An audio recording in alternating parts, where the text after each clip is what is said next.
Okay.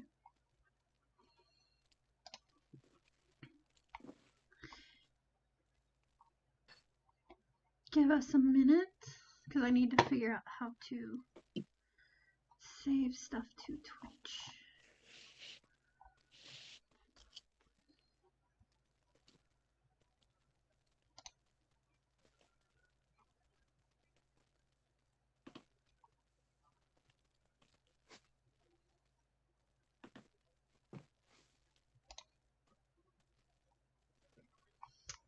How do you...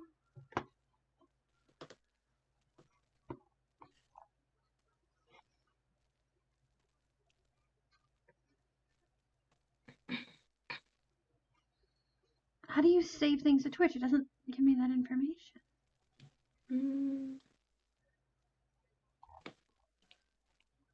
Oh, hello.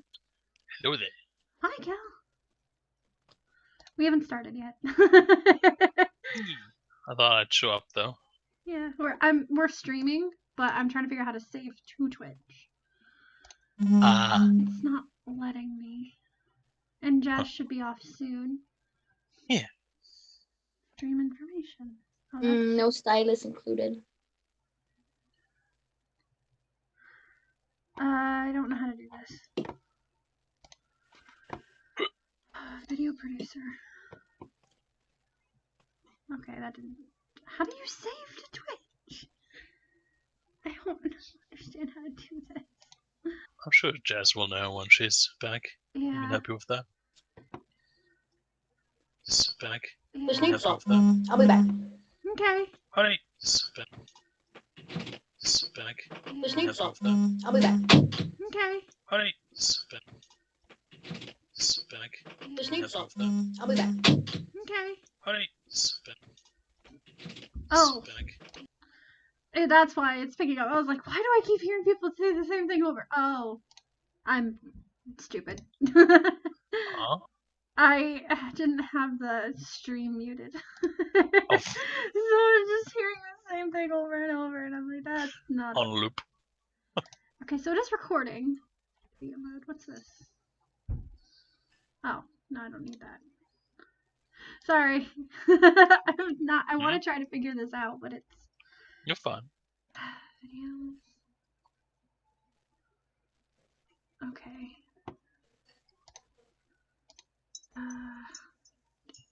Doesn't go on. Ah!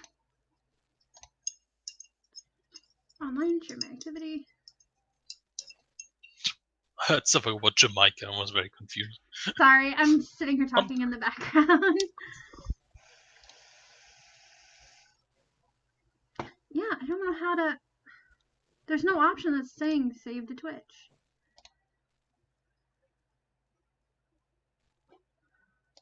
All videos.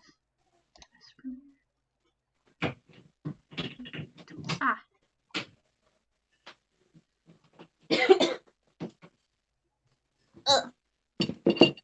I'm back. With salt and my food. Come back.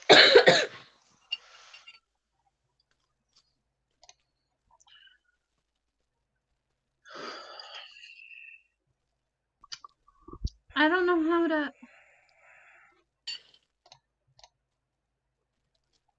I don't know how to save it to Twitch. I'm so confused.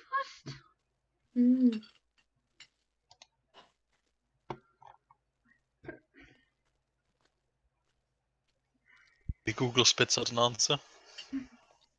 I can use Google. Give me a second. I was about to say, just look it up.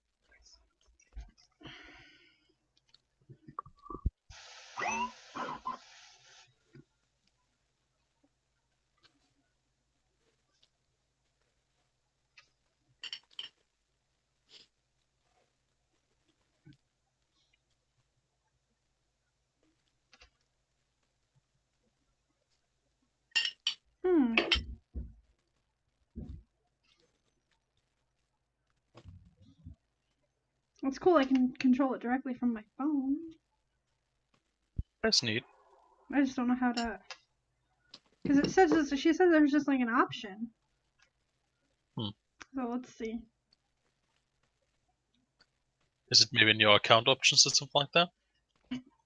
Thoughts? I looked there. That's not what I wanted. Go back down. There we go. No, I don't know Twitch. Never use it. I don't know Twitch either. I've used it, but nothing like this. My username, Twitch Prime, channel and videos. Ah, I am an idiot. I found it. I mean, I wouldn't say that you're an idiot because you did figure it out. I'm stupid. Okay. Alright.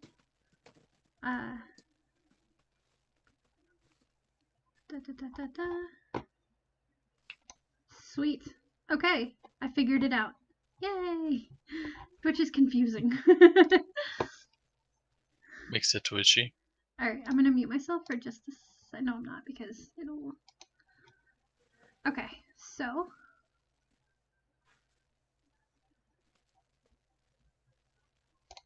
No, that's not what I wanted.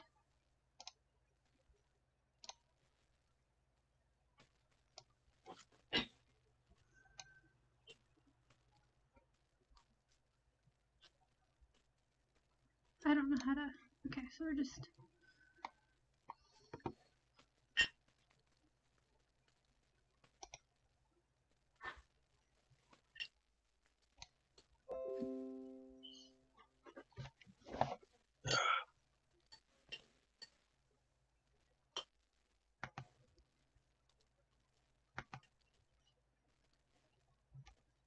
Oh, that's really fucking cool. Okay, I've, like... done some weird things. I need to go to my... Twitch.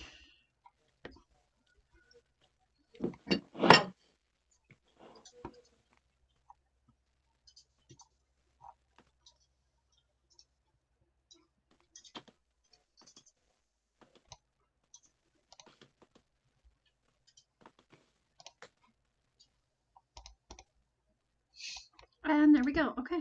I am in fact ready. Rad. I figured out how to save to Twitch. We got it. So sorry there was so much confusion. It's okay. Okay. So, Hani, are you ready? Yes. Let me I'm exiting out of this tab so I don't get distracted. Please. Need you to be on it for this one. Yeah, I'm gonna, hold on, make sure you're all the way up. Also, pardon the, I know you and Cal are going to be the only ones who can see this. Pardon the mess behind me. I just rearranged my living room. Like, Good. 30 minutes ago. Okay. How dare you, like, move your living space to suit you better? How dare you? But there's And, a like, huge, like, mess behind me, and it's distracting and annoying me, and I don't...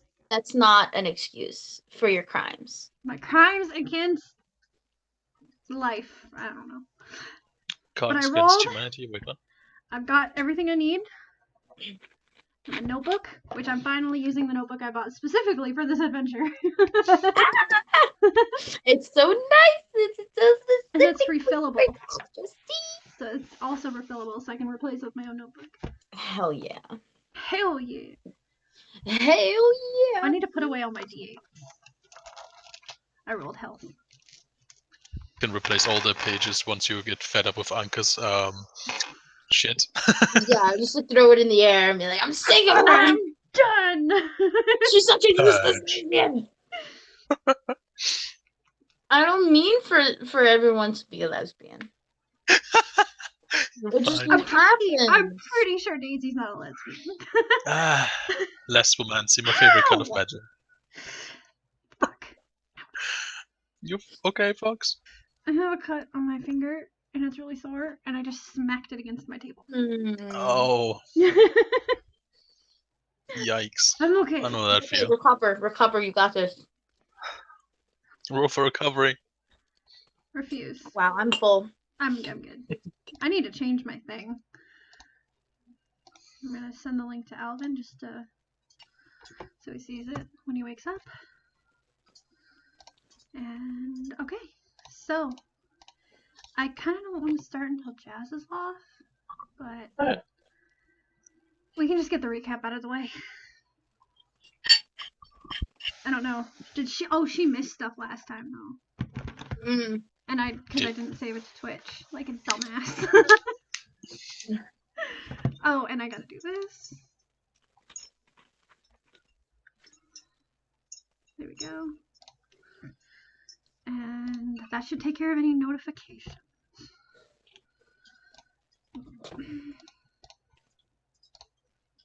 Okay. Ignoring Honey's clinking bowl in the background. Sorry about that. I'm just kidding. I love you. I want you to Okay. eat, so. Okay, I've got water, I've got beer, I've got dice, I got 2 fucking computers, and a notebook. The most basic necessities of life. And a phone, which I'm still using. And a phone. And a mic. And a mic. And a butch shirt. And a what? A butch shirt. Yeah, I'm totally feeling the butch vibes right now. Yeah, super butch. Okay. So, you ready, honey? Alright. God, why am I nervous? Like, starting these things is difficult. Because you have such amazingness ahead of you. Okay.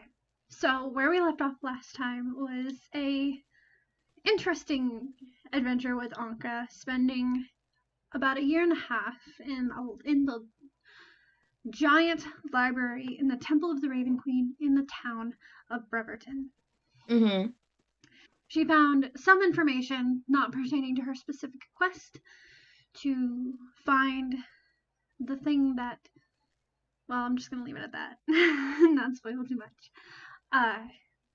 She met along the way, she had met a interesting shifter named Glenn, whom won her heart and her bed.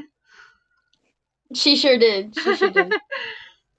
And upon a bittersweet parting, why did you go all the way up to? And where she, much to Anka's probably surprise, is going straight. Legit. I should say. Wait. Let me fix that wording. I meant legit. Like, going legit. Uncle was like so offended. Like, I thought we had a great time. Like, sorry.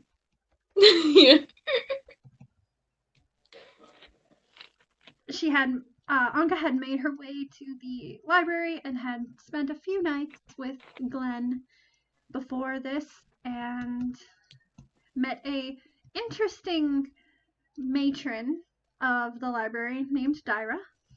Yes. And that's pretty much all that happened. It was a... Yeah. I guess, yeah, technically that is all that happened, huh? There's so much more. Met a few people in town, but that was kind of it. So we leave Anka back in the library. Mm-hmm.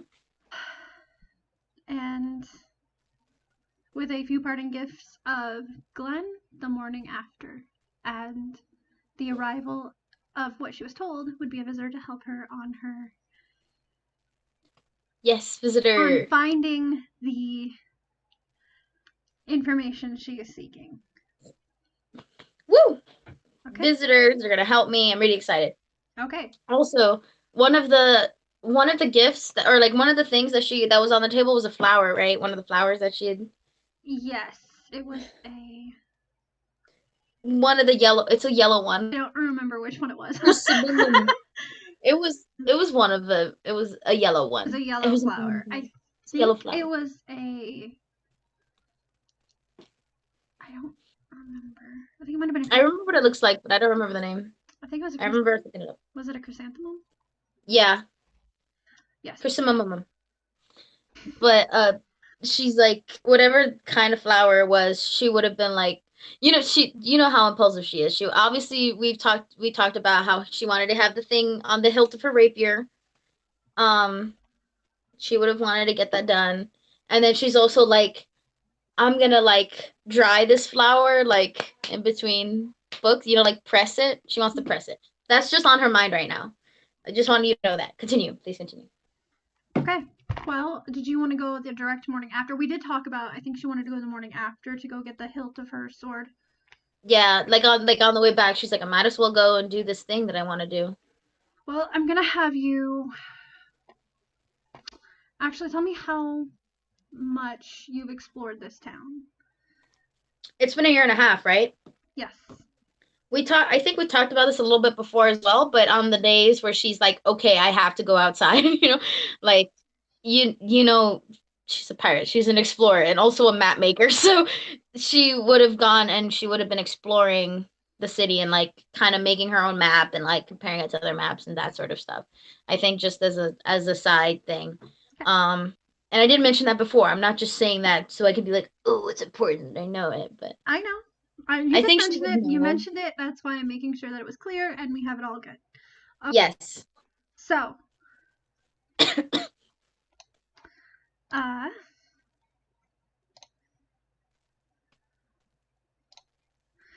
Jazz is coming. Huh? Jazz is on her way home. Oh, yay. Did she just post that? Ah! No, Cal told us in the awesome. hangout thing.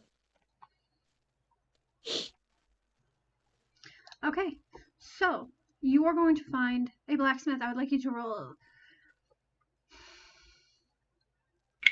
I'm gonna have you roll investigation with advantage. Okay. Not with the bonus, just the +1, which is I think what you had. I think I took away the bonus for until the very end of this. So, investigation, yeah. Yep.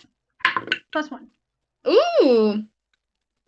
That's a 19. Let me roll again, see if it's a 20. That's a 2. So, okay. 20 total. You're looking at your map, and you know you've come across a bunch of little shops, and you immediately go into looking towards the outer district, which is where all the shops and stuff are. You know, that's kind of where all the more the less artisan-y shops are, and you would find a blacksmith that you had visited previously to kind of look at what they were doing. You know what? No, actually. But you make your way there pretty easily. You know, without you kind of know this area pretty well. This is the most interesting part of town with the most to see and do. So you make your way there pretty easily, and you come up to the person working the forge, and it is a male half. I thought I said half orc, not a half orc, half elf. I was supposed to be like, you really throwing them at me, aren't you, No, Kelsea? I'm being good. Just kidding. A male half orc, with shaggy brown hair and a very not straggly beard, but you know it's not a full bushy beard. Working. Wait. Oh, yeah. Sorry. By the name of Xanther. Xanther. Yep, I'm gonna write that down so I don't forget it. Me too. But you walk up, and he doesn't seem to notice you. He's pounding away on his hammer, or on a something. My brain just died for a second. It's a really dramatic scene. He's pretty focused on working on this weapon that you can see is over the forge. Okay. It's just him in there. There's no like person at a desk or anything. Nope, just him. I'm assuming it's also really loud with the banging stuff. Fairly. You can hear the crackling of the coals in the forge, and you hear of course, the metal pounding. But it's not as noisy as you'd think. It's not like a modern forge where there's a lot of fans blowing. Oh yeah, of course. Yeah. Yeah. It's loud, but not. What are you focusing on? You? There we go. Oh, the camera. Sorry. Yes. So it's not super loud, but it's also not super quiet. So. Okay. Then she's gonna come in and like kind of stand a little awkwardly, and then she's gonna come forward and like kind of between like his striking, she's gonna be like, Mr. Bang, I hate to interrupt, Bang, but I was wondering if I could ask something of you. Bang, please. Okay. After the first word, he turns around and he's still going. Then he pulls it back and kind of lets it rest there for a minute, and walks over to you and leans over onto the counter. Like there's a stone wall kind of that makes up like a counter outside the forge. And what can I do for you? Kind of looking at you strangely, but not really giving you any like weird vibes or anything. Okay. She gets happy. She kind of leans forward on this table, all cool, and then he leans closer.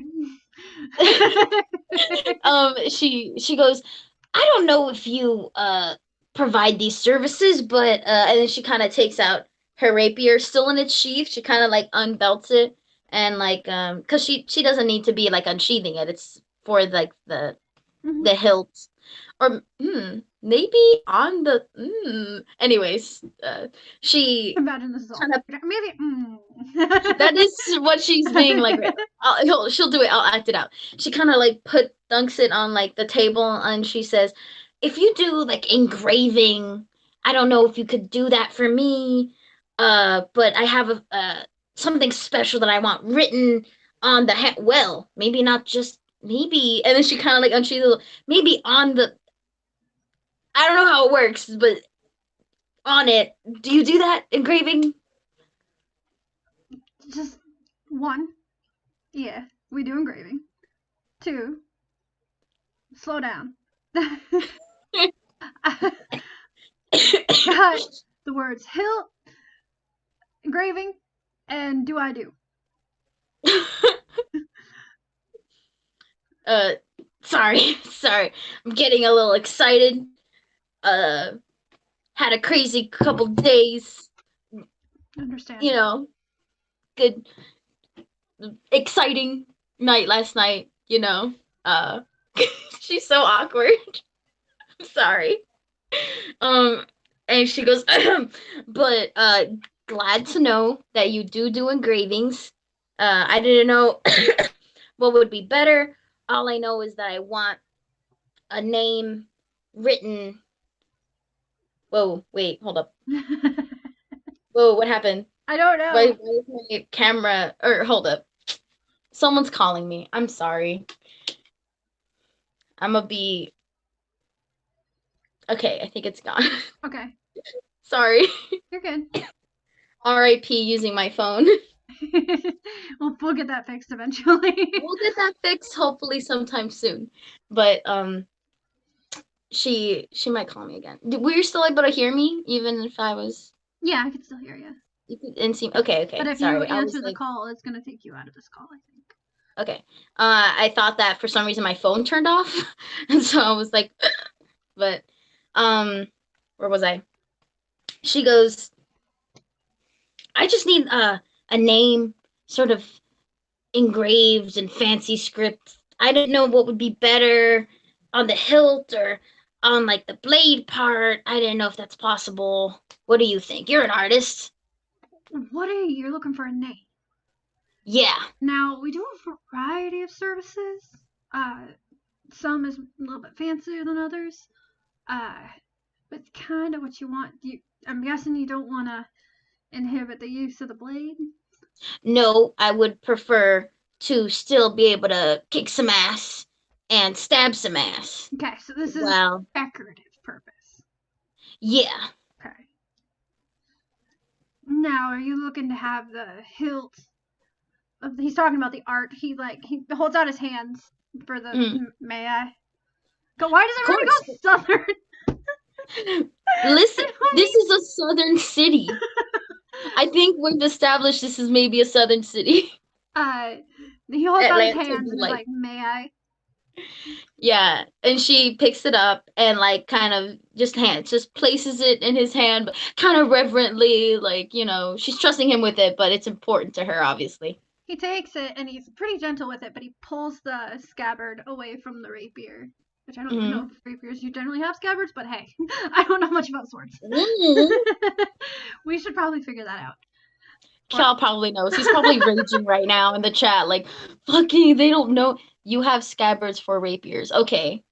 Confirmed. You never. Yeah, I figured, but yeah, I kind of You're figured, but not. I don't know. Cal is I don't in the even know chat. what a He's scabbard is. Like. scabbard is the thing that goes over the sword.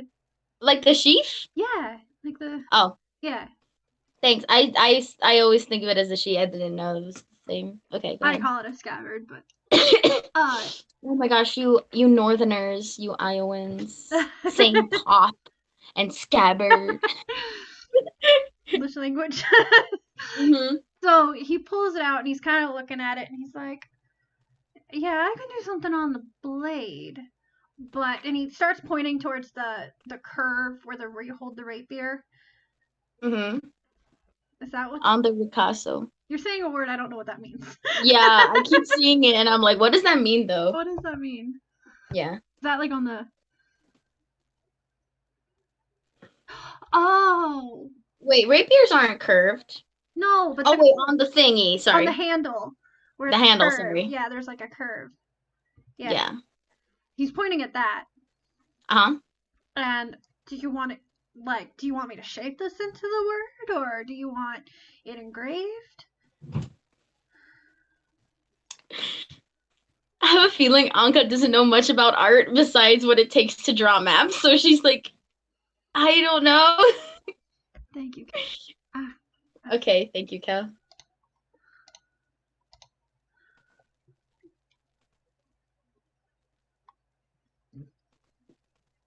Oh, Ooh, that's okay. good. God, you're so good at drawing that shit. You're so good. Eventually, we'll have an assistant, and they'll be able to put the thing up on the. No, we won't, but it'll be great. Yeah, we'll have an intern. I could post and be like, no, you need to post this picture on the screen so we can see it. Also, get us coffee at the same time. And get us coffee. Just you have to All- run all- across the United States. All 5 of us at the same time. You run across the ocean to Austria. Runs across the ocean using chakra. Okay, we need to focus, motherfucker. Okay, We need to focus. But about the engraving, Anka knows she wants an engraving. Her first thought that it was like on the handle, and then she's not like she doesn't know. She's but she's like, what if it's better on the blade? That would be kind of cooler, wouldn't it? But she's not sure. She would just do whatever he says, I can do both. But this might be a personal question, but how important? What word did you want? I don't know if you've ever said what word you want. So, She said she wanted a name. That was it. What was the name? Glenn. Okay, so pretty important, I'm guessing. Okay. Yeah. All right, so he puts it back in and he kind of sets it down gently on the stone. And here's what I can do. I can make, I'm just going to call it the rounded part of the handle because I have no idea what that's called.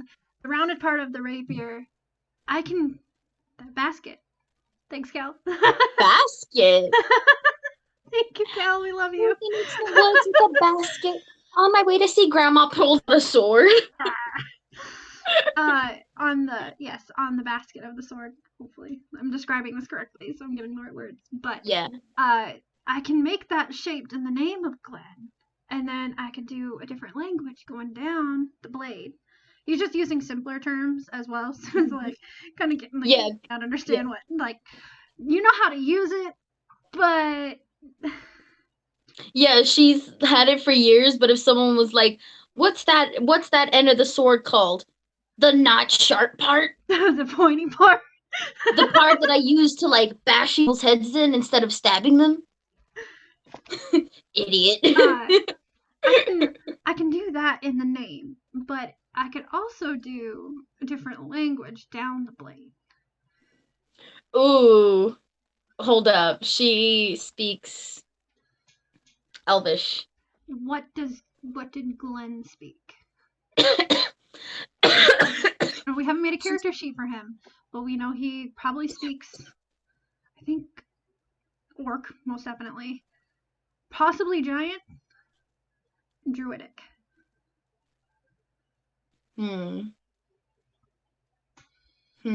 I feel like druidic would be nice. Okay. This was What out do of you character. think? DM player. Sorry.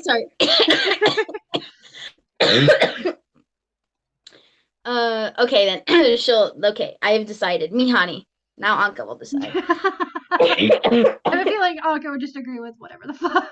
She honestly would, but she just goes, uh-huh, okay. And then she likes it. She's like, I like that on the bat. Did you say it was called a basket? The basket. I like that idea. And do you know Handguard. That's the word I was looking for. The handguard. That's the word we're looking for. Can you do like a druidic? Is that possible? I don't personally know how to do that, but I can find out if you got a little bit longer to wait. Yeah, I can pull up Google Translate real quick for you. Sorry. She doesn't speak druidic though. That was not a funny joke that I just made. I didn't get the joke. So. What? I didn't get the joke. She said, I can pull up Google Translate real quick. Oh. It was dumb. I was like, oh, not funny. Ruined it. Hold on. No. 5 psychic damage. Oh, fuck. Okay, here we go. Don't actually. You get 1. Yeah. She goes, that's fine. Should I do it? Should I leave it with you? Or well, unless you've got a forge wherever you're staying, I need it to be here. She's like, yeah, that was a dumb question. Yeah. Would I come by, like, is it like a tattoo? Will I come in just to see the design before you do it, or? Yeah, for something like this, I would recommend there's communication, because once I get it done, it will take a lot to either undo it or remake the entire handle. Yeah. Sorry, I'm such an inexperienced customer. I don't usually do this fancy stuff. Believe me. On my weapons. I get this a lot. I'm sure you do, and I'm sure you've got infinite patience, my man. You'd be surprised how many people don't know all about their weapons when they come in to get something done. Yeah, it really surprised me about that basket thing that you just said. It's really surprising. But, names are names. It's whatever. But how about, so I would like on the basket and that engraving of druidic, if you could do that for me. How much would that be? Be willing to pay, whatever.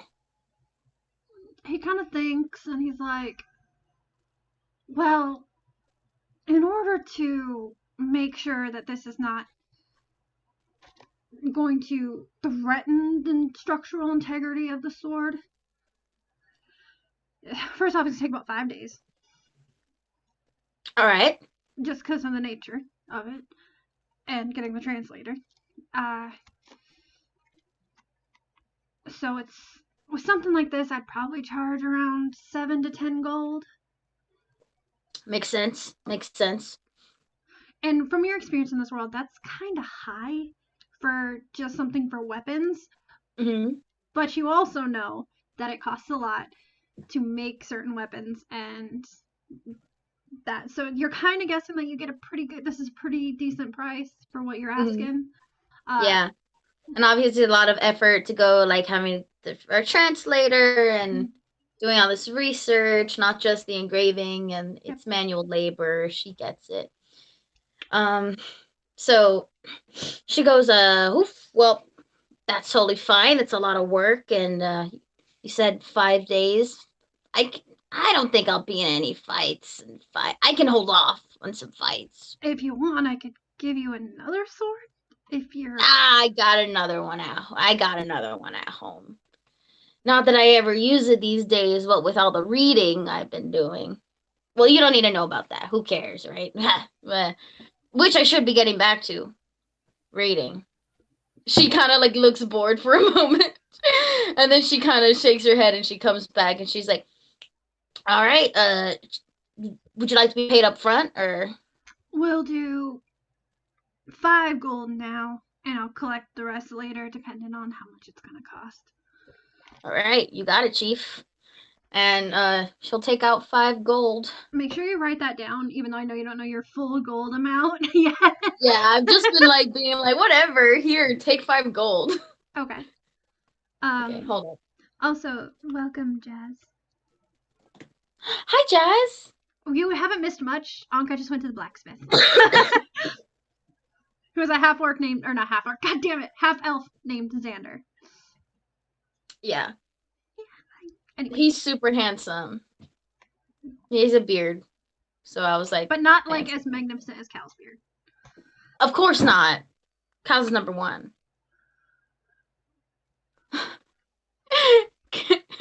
Cal. Like, of course. None are as magnificent as me. Okay. So he takes the sword, and he's being pretty gentle with it.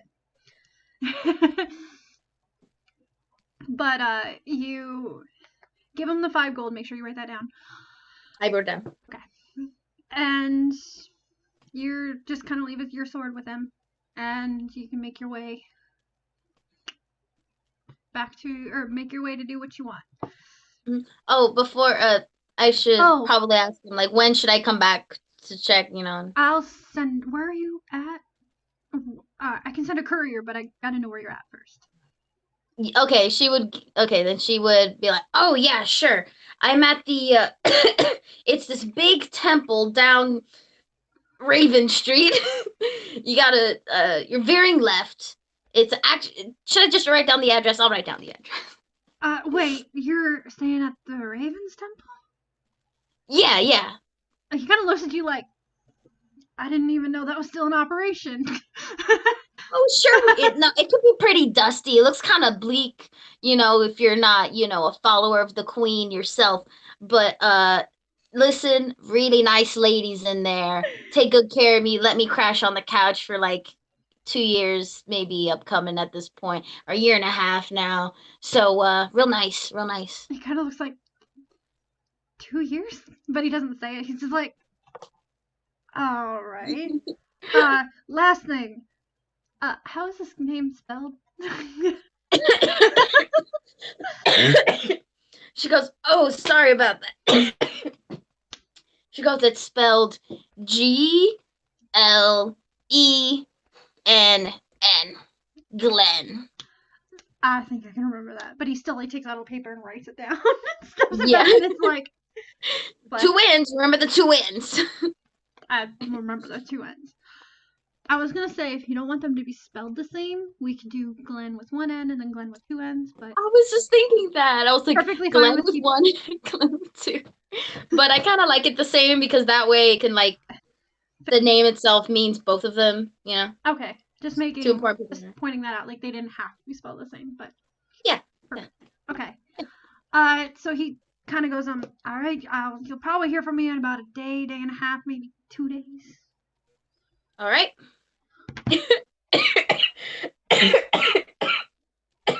Good one, Cal. You gave me a coughing fit from that. So yeah, no, I love you. To make your merry way out. You're gonna stop by and get more bread.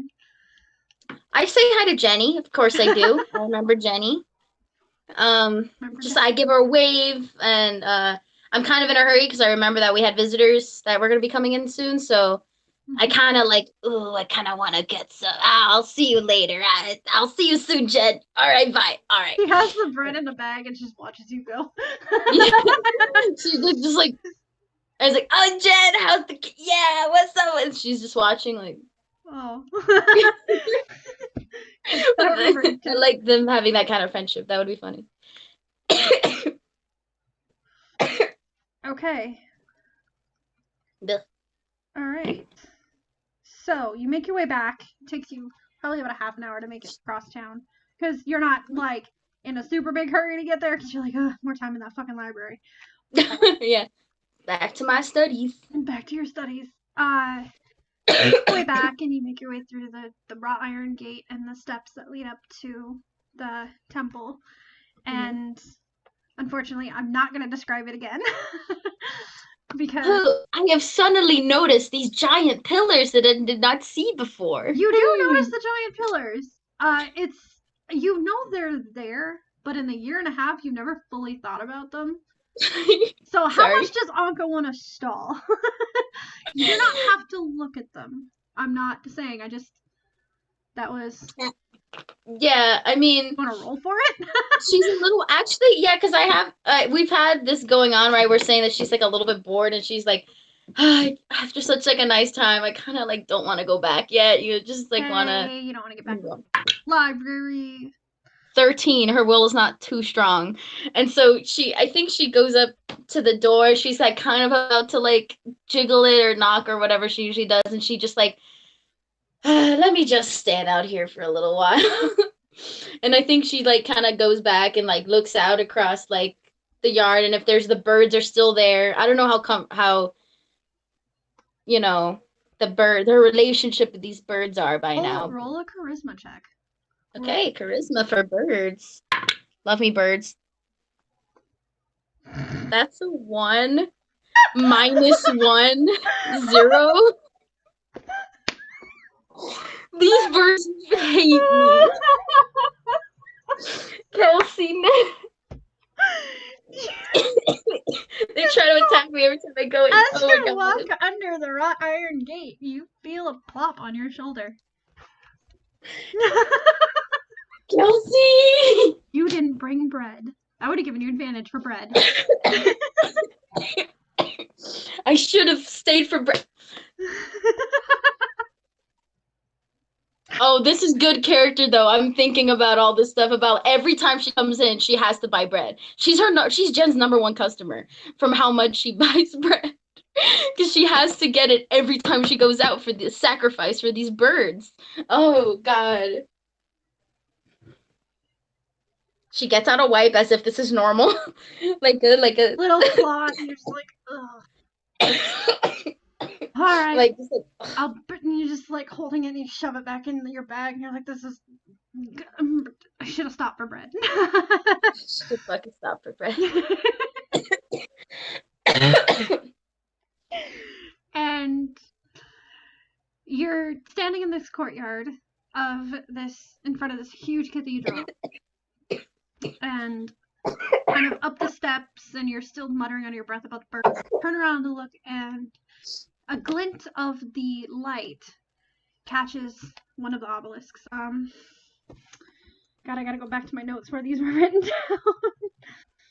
down. What's the left obelisk? Rewind. Yeah, honey? What? Wait. Get some water. I'm sorry, I can't hear you because I'm coughing. No, you're good. Hold on, let me take off this jacket. It's too hot. I will not make a comment.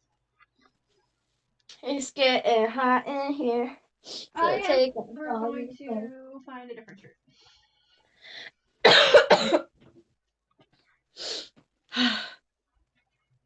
Sorry, y'all. The more I talk and laugh, the more I cough. Which means during D&D, I'm gonna cough a lot. All the medicines, they're all hoaxes. They don't help me. Hold up, let me Google symptoms of bronchitis. Nope. No. Just the coughing. Okay, Google. I keep coughing a lot.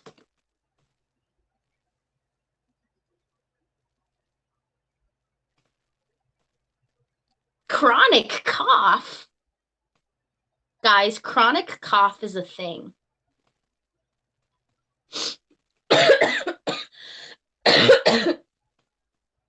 Oh. Hey, do you know that a chronic cough is defined as lasting more than 8 weeks, and it's not uncommon? Up to 40% of non-smokers in the US and Europe have reported a chronic cough. Okay, I'm back. Oh, welcome back. We're doing some research. Sorry about the pause. I was wearing a long sleeve shirt and I decided to change. Our audience was entertained by me talking about chronic cough.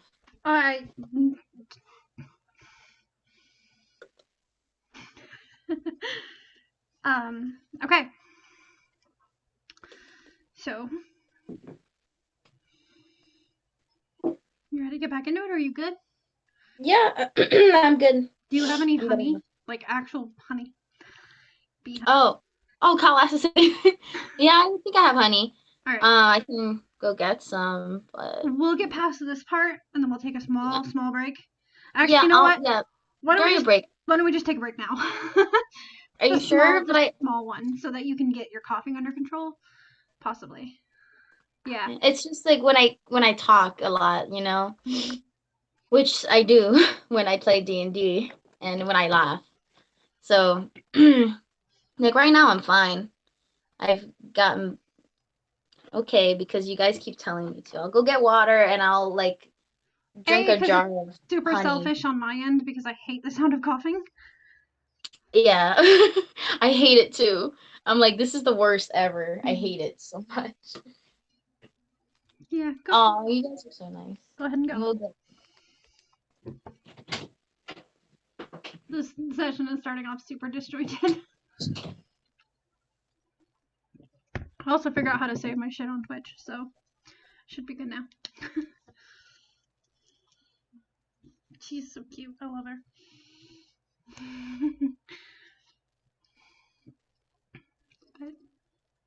Up.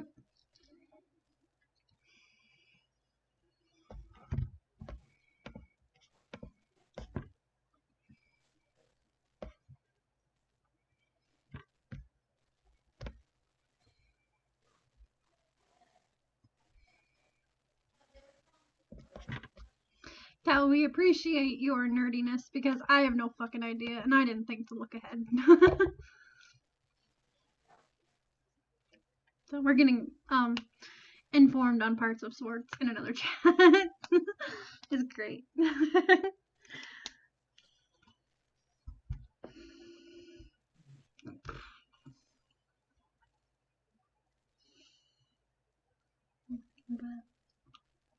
I should probably go make something to eat while I'm waiting. So I'm gonna do that really quick. Sorry for the noise. Or the lack of talking besides me just jabbering into the fucking mic.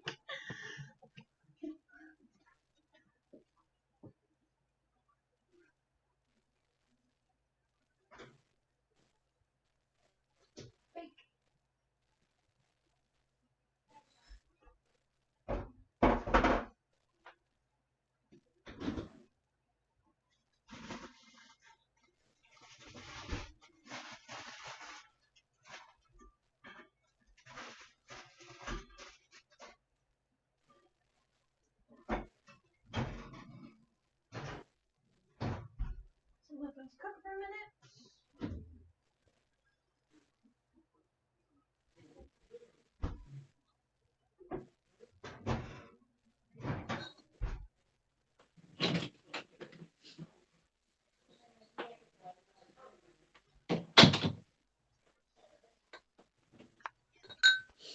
I have my Sonic cup with water. And I have a thing of honey and lemon. Oh, that's good for your throat. Yeah. A little bit of cayenne pepper in there and it'll help too. That's the other campaign. I used to make my own cough syrup and it was amazing. I need to make it again. Oh my god. Oh, speaking of cough drops. Where are mine? 1 second. I want to see if they have them in the kitchen. Sorry. It's still on break. That's good. Okay.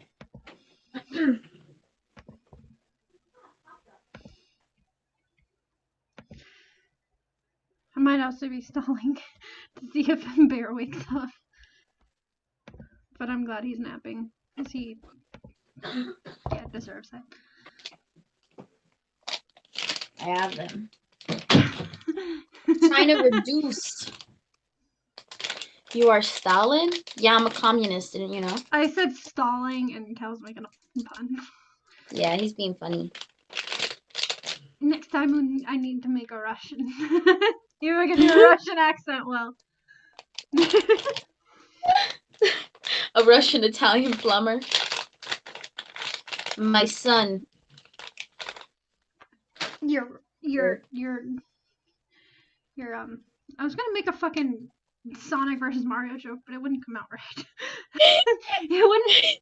Do you know it's canon that like Sonic like really respects Mario and is like Mario's like his hero? Yeah, of course. It's so sweet. Of course it is. Why would Nintendo have it any other way? I know, right? So he goes like, okay, Nintendo.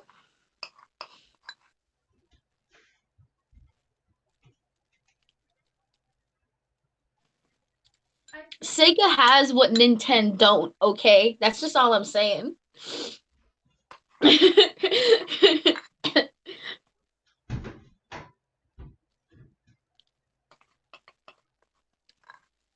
Eating raw honey is like kind of crazy.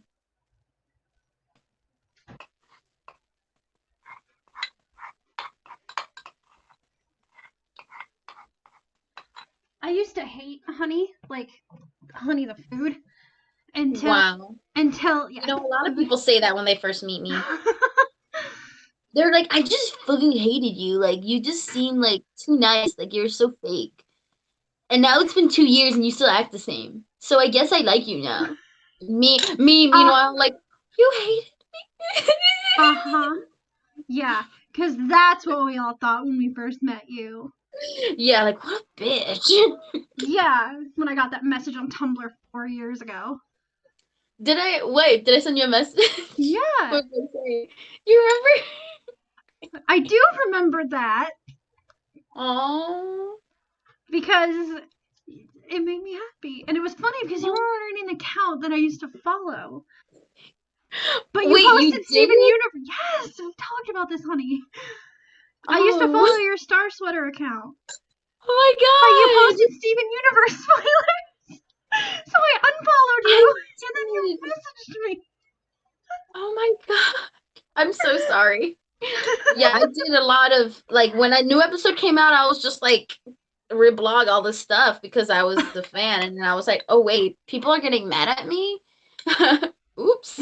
I was like 14. Yeah. Make me feel really bad. About what? Leaving 14? You were like 16. Wait, no, yeah, I was 16. Yeah, you were like 16. Yeah. Yeah. And now I DM our sex RPs. Wait. Oh yeah, you do. I was like, RPs? I DM your sex scenes. Thanks. Okay, are you ready to start?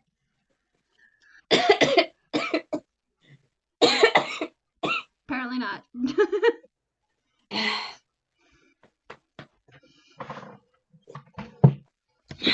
Let me just get another spoonful of this delicious bee spit.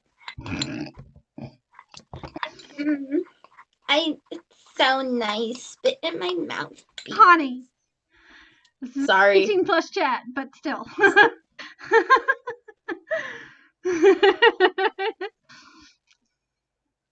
Okay. You good? Bee vomit. Blah. Anyway. Ew. Wow, why is my computer suddenly freezing? There we go. Okay. Are you ready? Okay. To set the scene. You are standing in this courtyard of this ginormous cathedral-like temple. And you just cleaned bird shit off of your chest, off of your jacket. Mm-hmm. Because you forgot bread. You're making a mental note and stalling to go back in. Maybe I should go back and get some. And a cloud moves and a glint of light shines off of the left obelisk. And you're kind of like, has that always been there? You're thinking back to the first time and you're like, yeah, But you were in such a hurry to get in the first time, and kind of unnerved being outside this place, this extremely quiet, unnaturally quiet place. You hadn't noticed it. And every other time you've been out, you were such a hurry to get out and experience the world after being stuck in this library for however long. Mm-hmm. And you kind of stop and you're like, what is the deal with that? And that's how it started. And so are you going to go and look? Give me 1 second.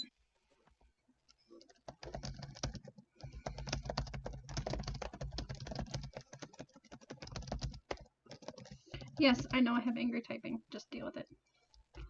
It's okay. I love it.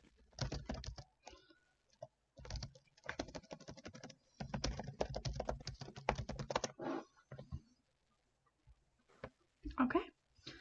So, yes, you did say you were going up to look at them? Yeah, I think she kind of like gets this glint in her eye, and she looks over there, and she's like, "That's kind of weird." That's an interesting pillar. And then I think she has it in her mind. She's like, "Well, while I'm out here stalling, trying to clean still a little bit of the remnants of this bird shit off of my shoulder," she goes to see if she could see her reflection in it, so she can like use it as a mirror to like make sure she looks presentable in case the guests are there. But also she was like curious about it. She was like, weird pillar. Let me go use it as a mirror. And you do notice that this is a glass-like rock. It's solid and it's shiny, like it's been polished, but it's still rough-hewn. Mm. And now I'm going to have you roll investigation. Okay. Here I go. Ah! 20 total. Rolled a 19. All right, again, another 19. I know, right? Oh, okay. You get closer, and as you start to see writing on the inside, etched into this giant rock, or this giant type object. And it's not, doesn't have any, it's not like it's painted over so you can see it, it's just etched into it. Now, if you want to, is she going to try to figure out what it's made out of?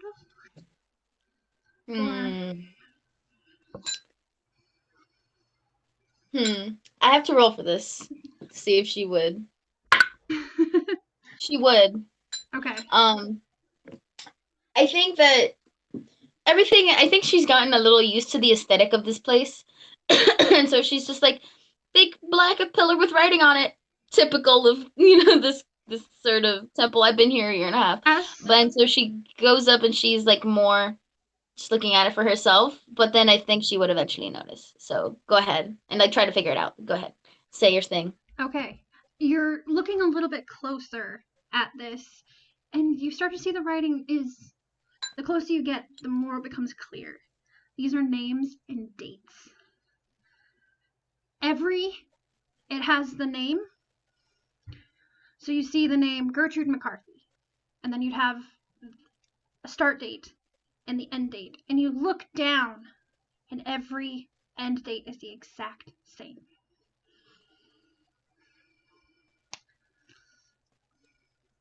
That's kind of creepy.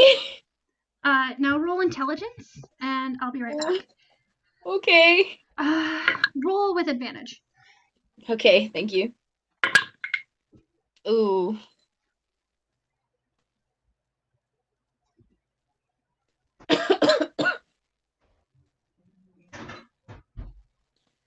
R.A.P. I rolled a 14 total, guys. I only have a +1 intelligence. She's a determined cookie, to go looking for knowledge, but it's not like she's like naturally attuned to it. So 14 total. Yeah. was just enough. You recognize it as obsidian. As a what? As obsidian. Obsidian. Yeah. Do you know what obsidian is? It's a black rock. It's a black glass-like rock. Yeah. And so, hold on, let me make sure. So you start going down and you notice that all of these end dates are the exact same. Yeah. And you do know that there's another obelisk on the other side. And they're not exactly the same. It looks like it was just cut. And you know obsidian breaks very easily.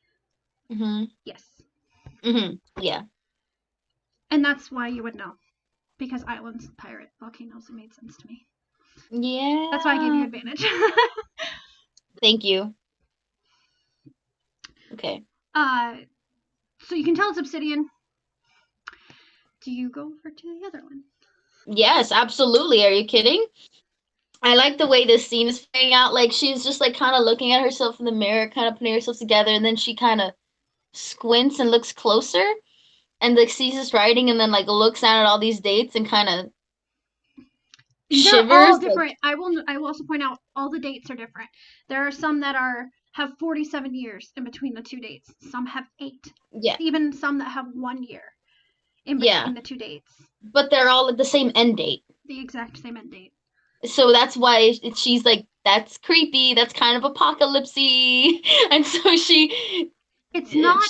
I will say, because I don't have dates and times. I'm sorry, I'm not Matthew Mercer. I don't have dates and times exactly. Mm-hmm. But this happened probably a good 60 years ago. So it's not anything that's like, it doesn't say future dates. It doesn't say, it's not like a recent thing that happened about 60. Okay. And so, okay, so she's thinking something else that is kind of sad. So she goes, huh. And she glances over to the other one on the other side, and she walks towards that one with a more determined stride to try to read it. It is the exact same thing. The names and dates in alphabetical order just continue.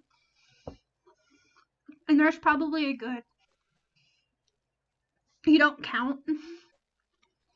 But you guess there's probably between 700 and 1,000 written on these stones.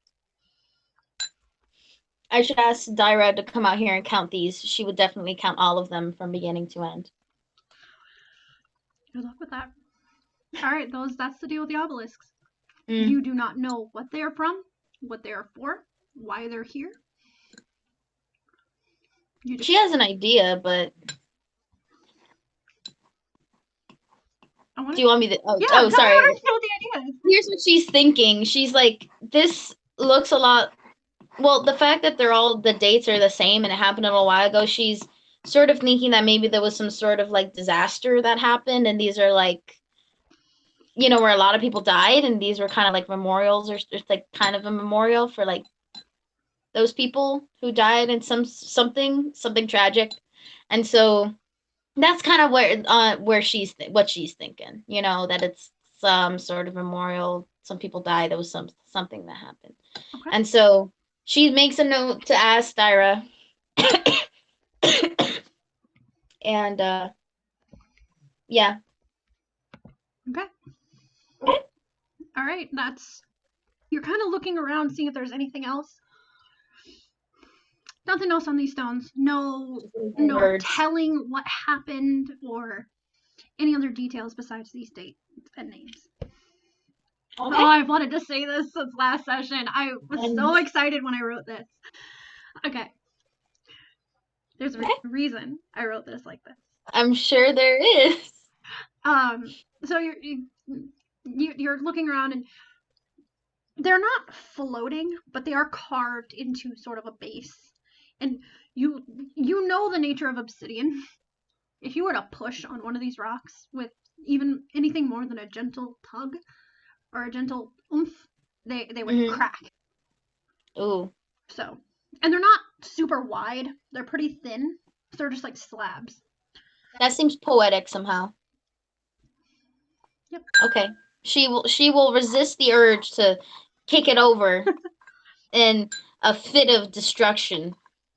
And okay. Okay. I think she would go in. I love Anka, but I don't think she would do that to the Raven Queen stuff. She would not. She would not. Just saying. I was joking. I think she kind of made a joke in her head, like, man, these would be so easy to break. And then she has a feeling of like, oh God, I wouldn't do that. All right. That's all the pillars. That's all to do with the pillars.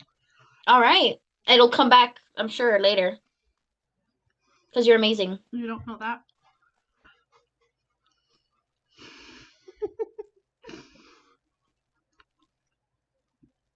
You'll see and you'll be very, very excited.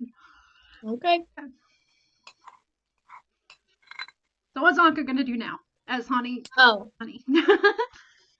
Yes. She, this was a great idea, by the way, the honey. Thank you. She is going to go up to the door. Is it like open usually? Does she usually just like walk back in? It opens automatically for you. You've gotten used to it by now.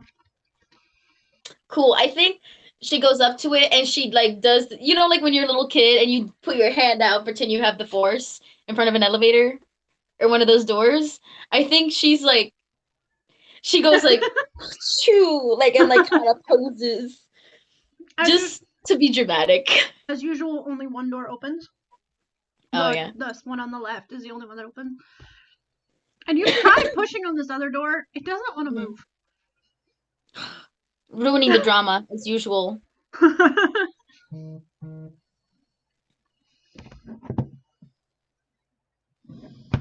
Conference reminders for Adrian. So you walk in, you notice the stained glass portraits on the wall, and yeah. Beautiful as always. There's nobody there? Nobody inside that I can see yet? Nope, nobody usually is downstairs. And you've never seen Dyra downstairs. You've seen her. Really? Didn't she? No, you've seen. Okay, I would change that. You've seen her down there once, but you. Aw, special occasion. Just when she came to greet me. Aw. She like it goes over her head that might be something weird. She just is like, yeah, oh, so nice. Then she's just gonna head right back up upstairs, straight to the study, straight to the library, and get back to it and see if the visitors are there. You walk into the library, and again, you see this huge room with all the books, and your table is not on the first floor, it's on the second floor now. It's been that way for a couple of months. You don't see anybody, but except for Dyra, who is standing, hands folded, and just smiling, and, oh, you're back. Forgot what accent she had. I think it was like kind of just like soft and yeah, it had a little bit of a twinge, but nothing like some little twinge that I can't really recall. Yeah, I don't even know what that accent is. Just make her talk like a Transylvanian. Really drive her home. You're back. Blib, blib, blib. No, don't do that. Anka goes, she's like, yeah, I'm back. Had a good night. Gonna go got my sword engraved, or I'm gonna go pick it up in a couple of days, but I've been thinking about those visitors you said we were gonna get, right? They're not here yet? Unfortunately, no, they're not. We are expecting word from them. At any day now, but. Okay. That's too bad. I was hoping for that help, but at least I get you for a couple more days, huh? Well, they'll still be here, but you know, like with that, you know, the camaraderie, just two people like hitting the books, just like in the old days of private school, you know, just cramming.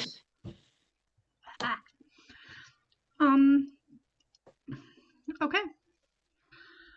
So you get back to trying to find information, and you're still getting just a lot of things you don't feel like you really need. A lot of information on gods and goddesses, but nothing that pertains to what you're looking for. Okay. A couple weeks go by of this, and Dyra's like, they should come soon. I'm so sorry. We are at the behest of it's not your fault. People that don't really have a concept of time. Concept of time. Who are Who are they? Don't have a concept of time. They, you'll see when you meet them. You'll see. Mysterious as always. And now, after about 3 weeks, I would like you to roll a D100. Ah!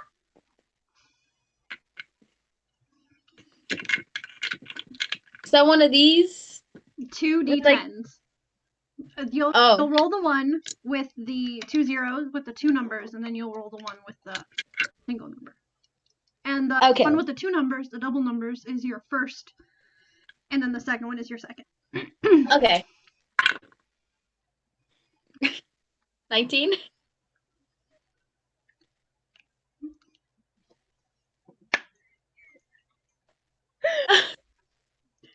Oh, yes. I was kind of hoping you would get this one. Okay, good.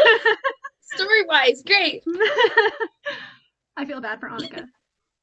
Poor So Anka. you are in the library and you're just poring over this book and just kind of skimming and trying to just pick up any relevant information. And Dyra notices before you do. Actually, I'd like you to roll a perception check. No, actually, what's your... Yeah, perception. Because you're not fully paying attention to whatever's on this book. 10 plus 6 is 16.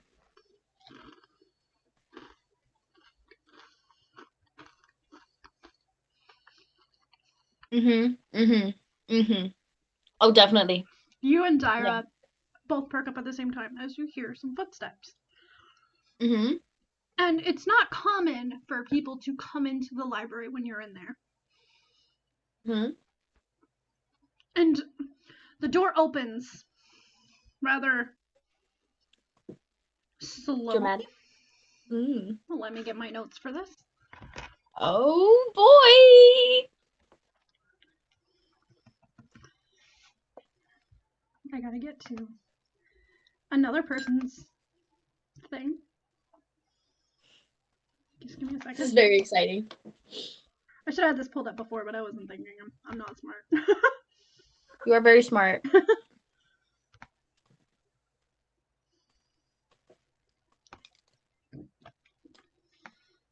Okay. Come on. Google. Please. Just scroll up. That's all I need is you to scroll up. Oh my god.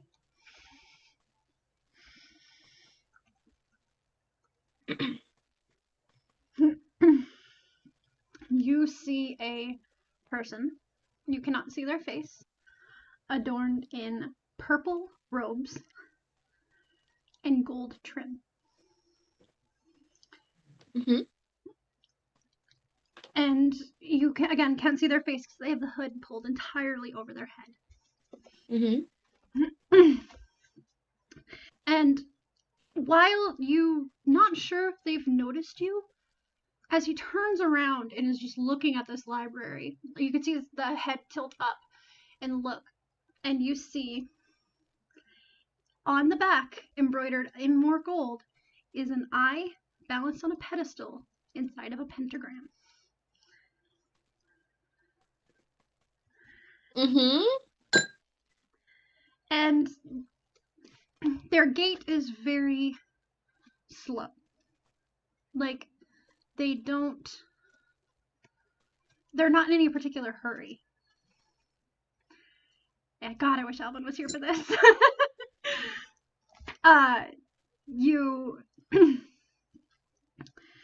After about 5 minutes of waiting on this figure, and just the awkward silence that seems to follow, what do you do? Dyra's just looking at them like, what is this? She's confused too. She's confused. She can't see their face from up there still, right? Cannot see their face. Excuse me. Anka is so, like, dramatic. She's just like, her first thought is, it's a lich! She's like, any stranger in a robe, and she's just like, lich? I'll kill you. I have a question. Yeah? How versed would Anka be on other gods and goddesses? Not very versed. If you I think is my first. if you would like, I can have you roll religion with disadvantage. Uh-huh. But if you don't want to roll, you don't have to.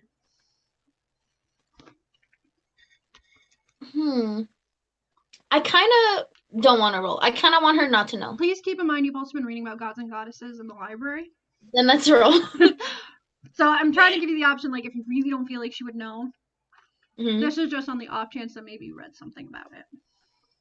I think I'll roll on the off chance that she learned. I think in her normal life, like before this, that's where my mindset was. She would just know about Raven Queen. That's it. That's the only important one. That's a 7. It's disadvantage. The 7 was the lower one. 7, and then what? History? Yep. 8 total. This is some very strange person in the library. And you've never seen anybody like this before. You've never seen anybody with this particular emblazon or anything like that. And it's not, let alone in the library in this temple, not even in town. Mm-hmm. I think that she assumes this is the visitor, one of the visitor people, and there's like the way the library is set up is like it's like open and you can see the other like floors, right? It's kind of open. There's platforms. And there's like a railing you can kind of. Oh, there's platforms. Cool. You can see up. Okay, so she goes up like to the edge of this platform where like there's like a railing. She kind of looks over it, like down at this guy, and she's like, wait, hold up, You also do have your sword back. We can roleplay that later. I forgot. It's okay. We can RP it later. Don't worry. We can talk about it later, but I forgot. I'm sorry. Yeah, she kind of leans over this railing, like kind of wanting to be like a striking figure above them or whatever, and kind of goes, "Hey, I'm up here. You come to help?" They seem to ignore you. You rolled for this. You rolled for this one in particular. Rude. Okay.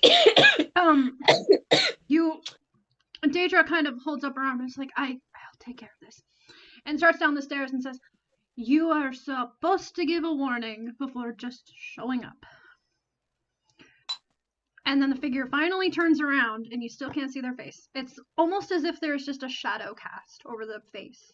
Like there's no discernible features inside the hood.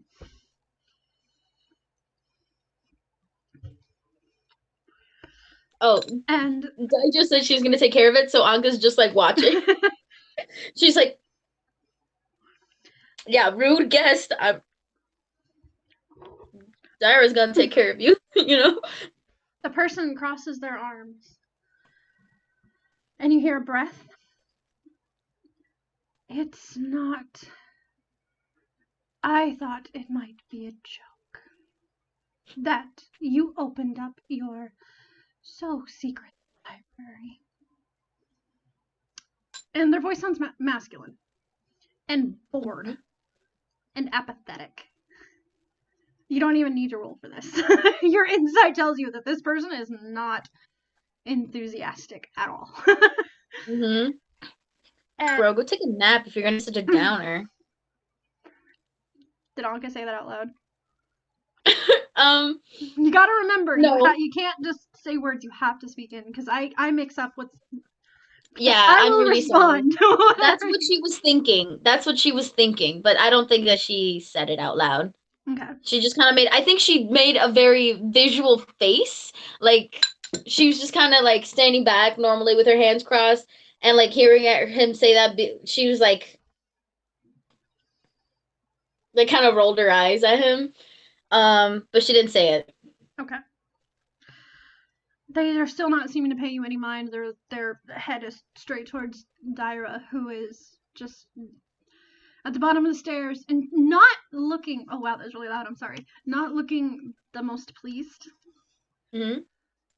Why would we send a formal summon and not? She just like is confused, and she's like, and the guy just shrugged. The person just shrugs. I was busy. She turns to you and is like, "Do you see what I mean? I mean, no concept of time or hurry." And So this is our visitor guy supposed to help us, or? unfortunately, yes. Cool. She looks back down at him. She's just expecting him to say something else. I would like you to roll insight now. Because he's still not looking at you. He's looking directly. 16 plus 6. 22. It's the way that he's holding his body. He's kind of pulled away, and you see his head pull back, and like you can kind of tell by the body language. He's and the vibe you're kind of getting from him. This person, I'm sorry, from this person is that they're disgusted with Dyra. There is a contempt and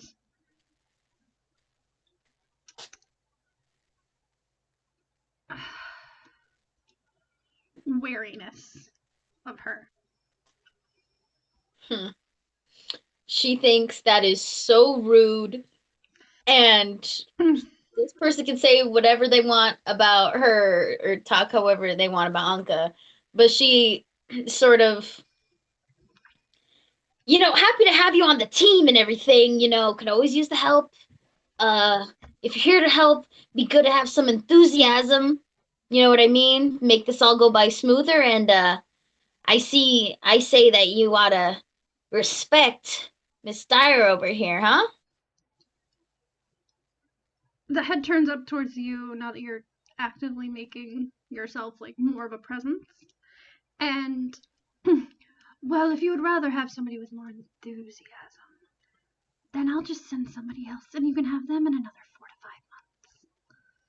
5 months. No. That's not what I'm saying.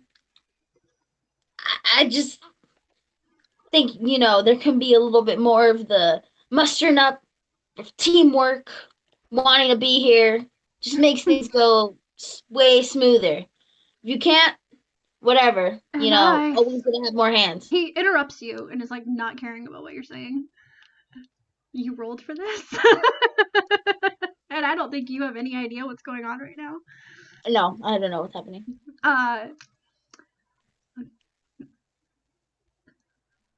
Fine. And I thought the goblin was bad. And they go to start walking up the stairs towards the second landing where you are currently looking down, and again, there's no haste to this fucker's steps. He is taking his sweet time. All right. And also your insight gave you insight that this is in fact a male. And you've known Dyra for about 2 years. You've spent a lot of time with her. She looks a little uncomfortable around this man. One, you think it might be because there's a man in the temple, and you know that everybody that you've met that are the priestesses or the matrons are all female. Okay. I think when he's coming up, because obviously he's coming up really slow, she kind of goes over to Dyra. He's like, if this guy gives you any trouble, you just let me know and I'll beat him up for you. I don't, sorry, mistaking. I don't think there's anything to worry about. I can handle I can handle the attitude. I get enough of it. All right. I'm just not used to anyone coming here disrespecting my partner over here,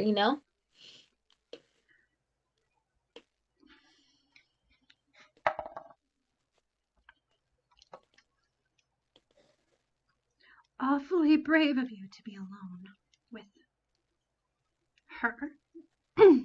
Then he clears his throat, and as he's he's upstanding now and kind of moderate height, a little bit taller than you, and you can see his head starting to crane to look at the books. You're on the wrong floor. How long have you been on this floor? About 8 months. Yeah. Like 8 months-ish. And you are asking me to hurry? And he turns to Dyra. He turned to Dyra and said that, and she's like, if you would have come sooner, we wouldn't have been here so long. And yeah, he's like, you need to go up. And are you still watching this guy? Mm-hmm. Yeah. Get to roll perception again. 15 plus, I think it was I have 6 perception? Yeah. 21. As he's looking at these books, you can see just a faint bit of purple, greenish, sparkling energy coming out of his mouth and then disappear. He's casting some kind of spell.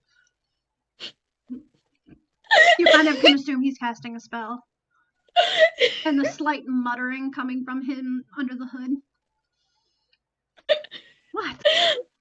Anka doesn't know shit about, like, spells, and so she sees that and she goes, like, she turns to Dyra and she's just like, guy needs a breath mint. Can see his breath. Dyra's like, no, do not piss him off. Do not want to wait any longer for this. Who is this guy, though? Who is he? Like, what's his deal? Look at him. I do not know exactly who he is, but I know he's from the Temple of Bacchus in town. In town? Wait, from the city? From this city, yes. And how long have we been waiting for this guy? 4 months. You got told of a visitor, then you got word that they were going to be on their way, then you waited 3 weeks for him to actually get here. I think she thought that they came from, like, a faraway, like, city and they were traveling here. And I think she says, like, louder than, like, their former quiet voice, like, for him to hear, the city? 4 months? And then she kind of quiets down again, like, oh, I spoke too loud, but, like, and I think she kind of holds her head a little bit, and then she kind of goes up next to him while he's casting the spell. She goes, so what's your name? That is not important. After all, the more I speak, the more you smell my breath. All right, Loggerhead. All right, Loggerhead. No need to be so confrontational. You called me away from my studies, accuse me of... You insult me, and yet you expect me to forego information more than what I am here for. It's fine. I can give you a nickname. You ain't gotta give me your name. I would rather... I'm Anka, though, if that matters. I don't care. Okay. I'm sorry. You had 4 people you could have rolled for. And you got this guy.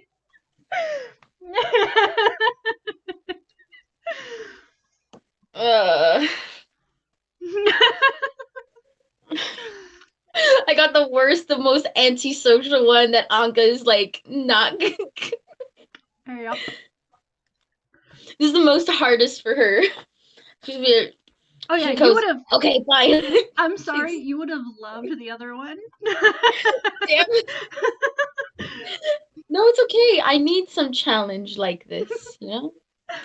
What's the point This is of the the one I knew the rolling? best, though, so I'm kind of glad you did pick this one. Yeah. he kind of just is like, then let me do what I need to do so I can get back to more important things. And he walks up the stairs and goes up to the 3rd floor. Okay. And I am. She follows him, but Cyrus, like, why did we have to get this one?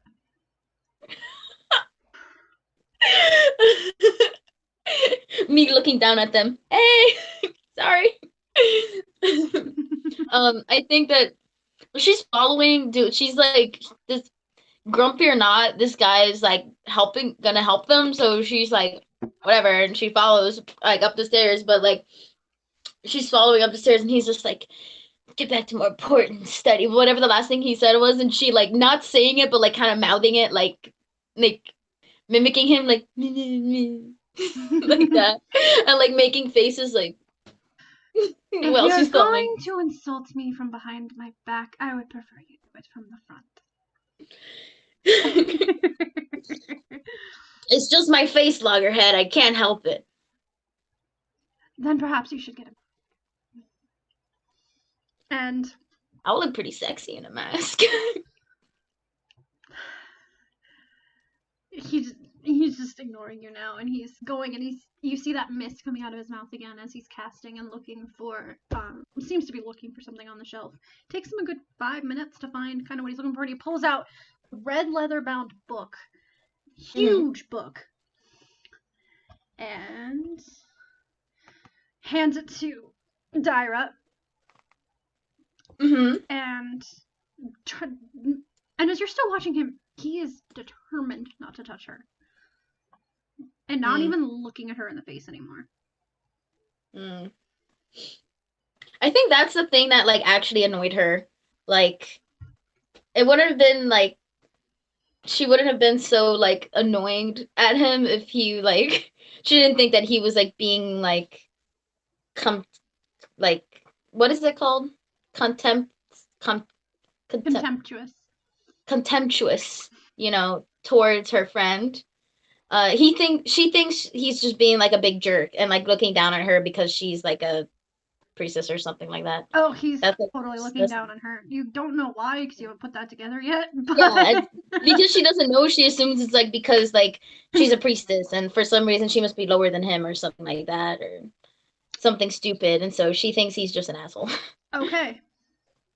So this also determined what your bonus was to your investigation on what you were going to find. So as they didn't have time to move your desk up to the 3rd floor. That's probably gonna have to be done later. So now I would like you to roll.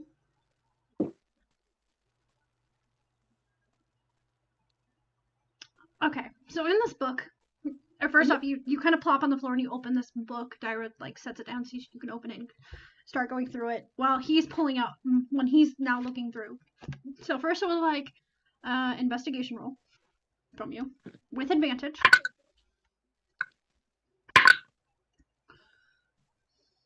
Investigation.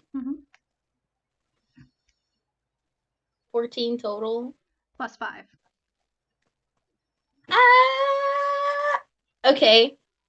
18 total. Okay.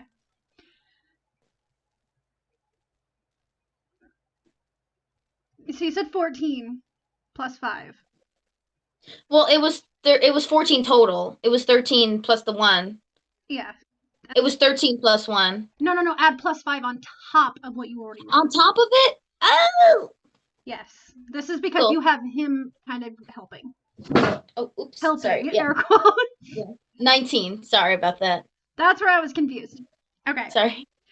So, first off, you start going through this book, and it starts off kind of at the beginning of more recent times. The more recent than you've seen in the previous 2 floors. So, and it starts talking about a plot. It doesn't give any names, but it starts talking about a plot of a demon to cross over into this plane and him gaining power. And brief mentions of something of the Raven Queen and how they're at odds, and you're kind of getting a little bit of information from this.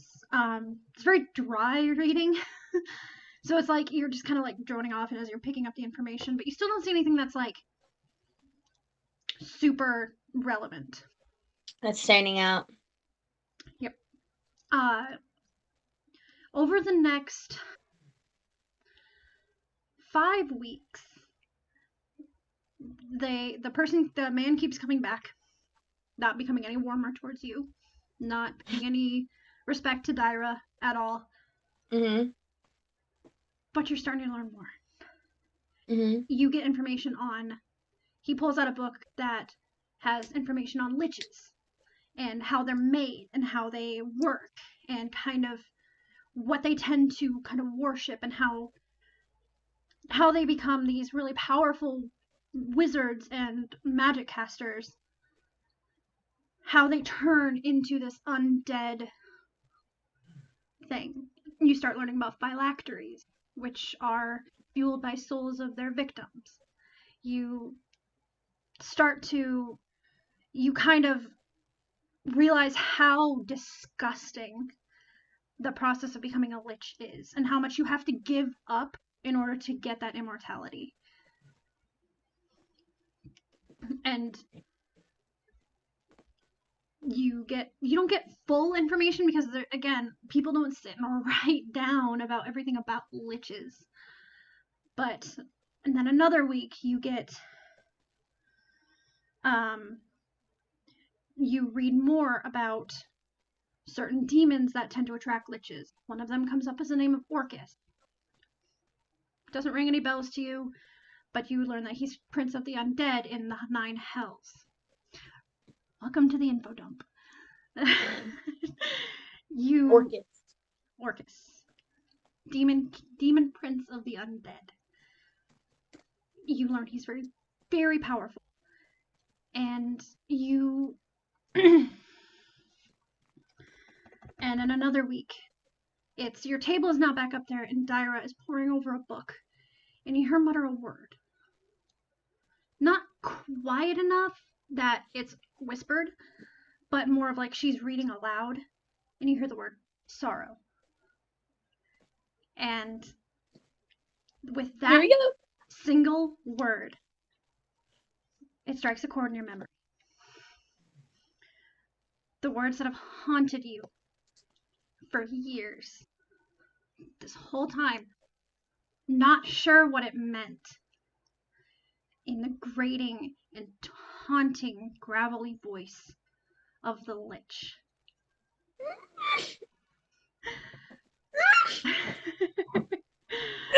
Now I gotta try to do this voice. I wish I had Cal's voice to do this.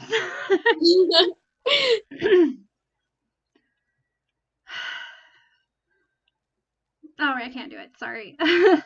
Dang, you could type it to Cal and he could say it. You hear, sorrow will fall.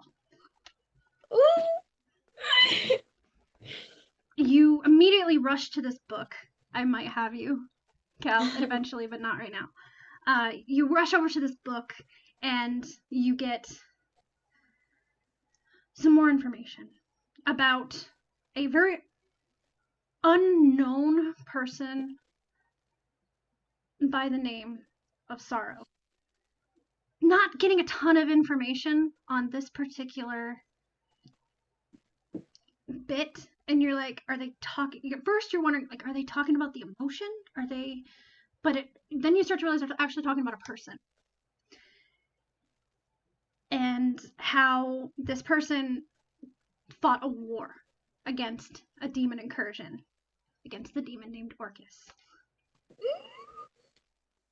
And that he had tried to cross over into this plane to try to take it over to get more souls for his undead army. That's where the phylactery and the lich. You're starting to make these connections in your head of like all the things. And you find out she's supposedly died at the end of this incursion. Oh. But managed to seal Orcus back into the hell. You get more, you're reading more and trying to get more information. Hero. She loves her, sorry, she's just like everything she likes. Good. And there are ruins that are still there as a scar on the land. And this happened probably about 200 years ago. You're reading about this being like 200 years ago. And he pulls out another book. And it's a diary. Or a handwritten kind of, I don't know, kind of biography, diary type, kind of a mix of the two. From a monk named Trevor. Trevor! And gives an explanation that Sorrow was in fact a Shadowkai. And talks about a black beast that was at her side, and you're getting that she took on, again, you're like that she left the temple, she was in this temple to learn, and they can't, there's a lot of writing about how they can't give away full details about this woman, but he wanted to account and get it written down. God, I'm nervous. Oh, shouldn't be. And how she had sealed him, and how she needs to be remembered, but she can't, that they can't give away a lot of information about what she was and who she was and where she came from. All you know is that she was a Shadowkai. And So happy.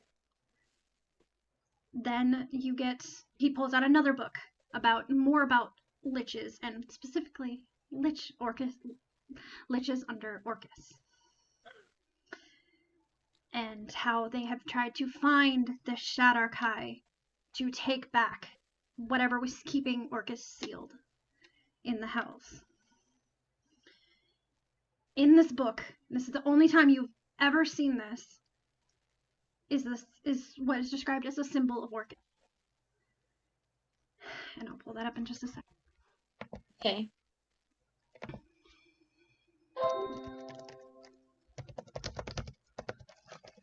Oh, fuck. I'm trying to type over my...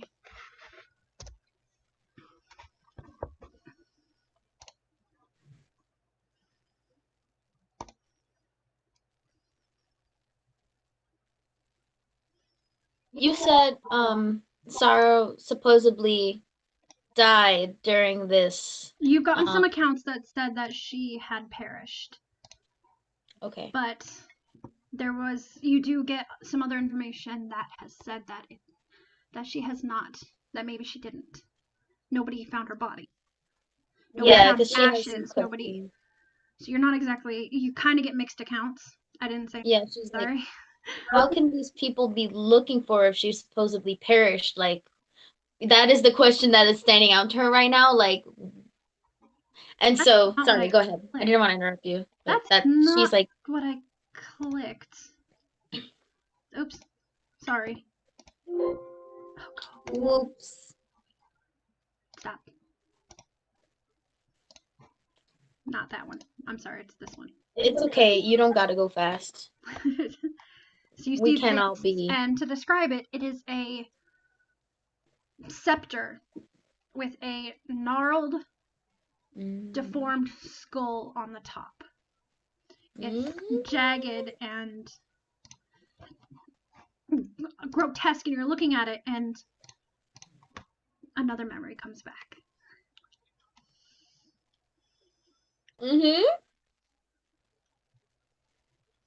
It looks familiar. You see a similar staff pointed in your direction. It's not perfect. The skull on the top of this one was more human, whereas the one in the drawing looks warped, and you get an uneasy feeling when you look at it. And you see the Lich standing in front of you, pointing this scepter at you.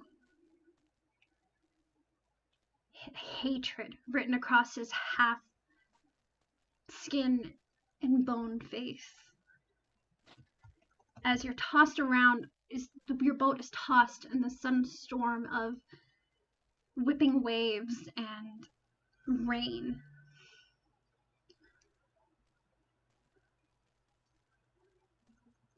and you get his name in the book. Vakken. And this, Say it again. I will write it down. It's Vakken. Vakken. You are you see magic again just pouring off of this vile creature standing on your ship. Your crew, some of them dead, nearly dying in front of you. And over all of this, you hear, I, Vakken, the releaser, will take back what is taken, as the staff comes down. And you assume pointing a spell at you. You flinch, unable to move, as you're frozen there against your will. But before you can feel the magic start to seep into you, in front of you steps Glenn. Bloody, beaten, your faithful friend and first mate puts his hand on your chest, pushes you with another seize of magic, releasing the spell that the lich had had on you, and you feel your body almost pull and jerk, just as you see him start to crumble to ash in front of you. The last thing you hear before being plunged into the icy, whipping depths of the ocean is his screams of agony as his body crumbles.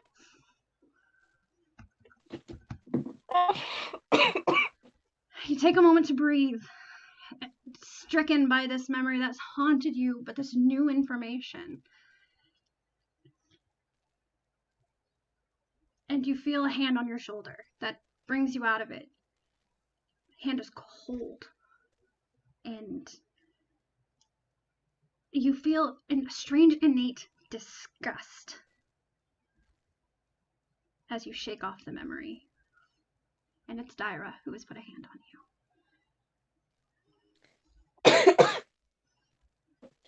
She puts a hand on top of the hand that's on her and doesn't say anything. But she like squeezes it.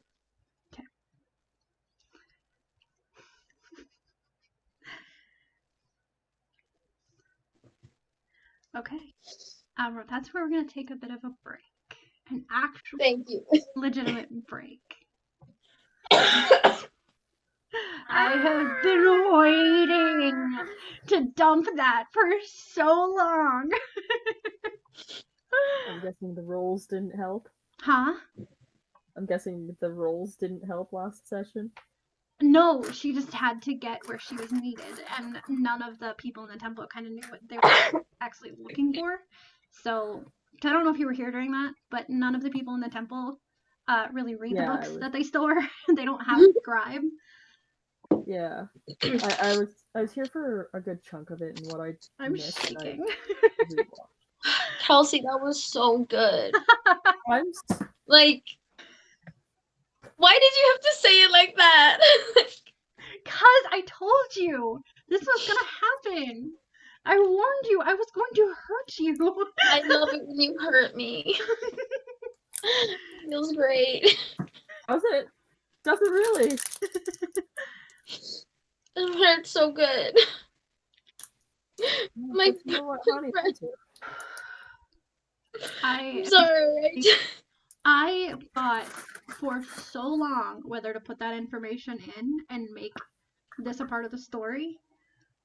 But when you mentioned that you wanted to have a lich be her enemy, I'm like, fuck. I have to do this. I can't. Because it's so good. Yes! 100%. Oh my god.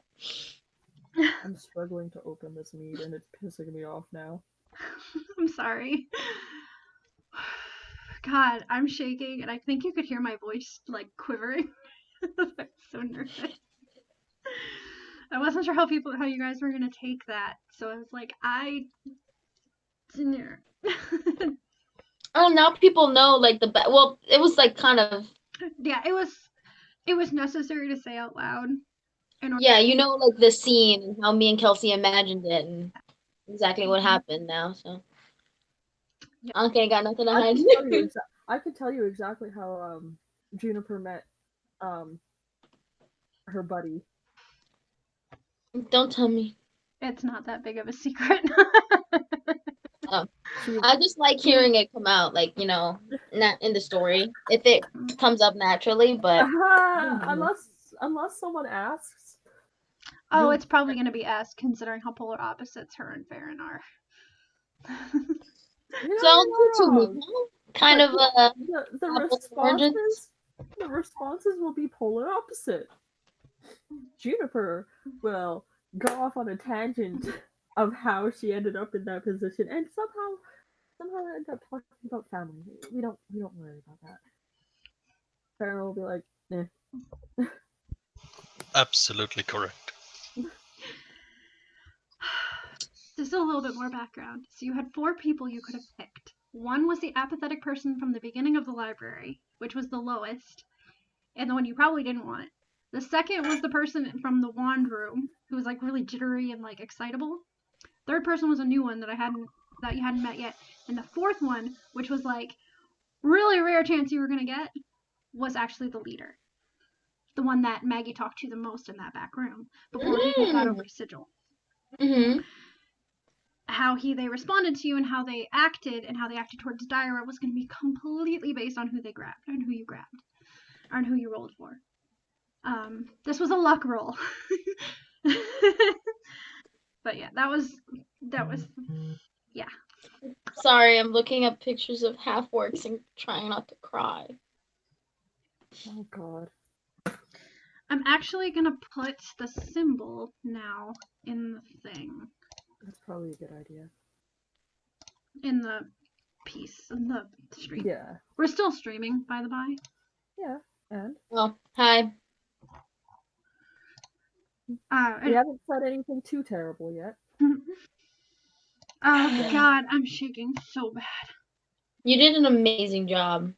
As always. Yeah, as always. I just want to drink this mead. Do you have a wine opener? Yes, and it's failing. It's one of the ones that is on a knife and they're fucking shit. Oof, I'm sorry. And I went downstairs, and what kind of... Okay, this is as racist as it's going to get. What kind of self-respecting Frenchman does not have a proper corkscrew? Apparently, him. God damn it! I can't get it open. Put it in a shoe and tap it against the wall. No, there's people sleeping on the other side of me. Oh, I need to make an amendment because I messed up. What you saw in the book was not a scepter; it was a wand. I miswrote. So. Okay, I was imagining it's like a wand, but it's the symbol you see is the top of the wand, but then you get details that what it is it's his wand. It's the wand of Orchid. You don't know what it does or why it's so important. You don't even know like how it was made, what the fuck that skull thing is. She's not a spellcaster. She's like that stick that he waved around. Fucking asshole. Yeah, no, and that wasn't again the wand that the scepter that the Lich had was not the same thing. I want that to be 100% clear. They were not the same. The Lich did not actually wand in the book? Yes, the Lich did not have the wand of Orchid. Yeah, I got that from the way you described the skull, that it was different. I was like, it's not the same thing. That's why I added that in there, because I was like, I have to make sure that this is known that this Lich does not have the wand of Orchid, which is like one of the most powerful objects in D&D. Just saying. Oh god. Oh, okay. Kelsey, you had such like good visuals. Like whenever like we have a session like this, like I can imagine it like drawn in black and white, like and as a comic in my head, and I'm like, you have to draw it.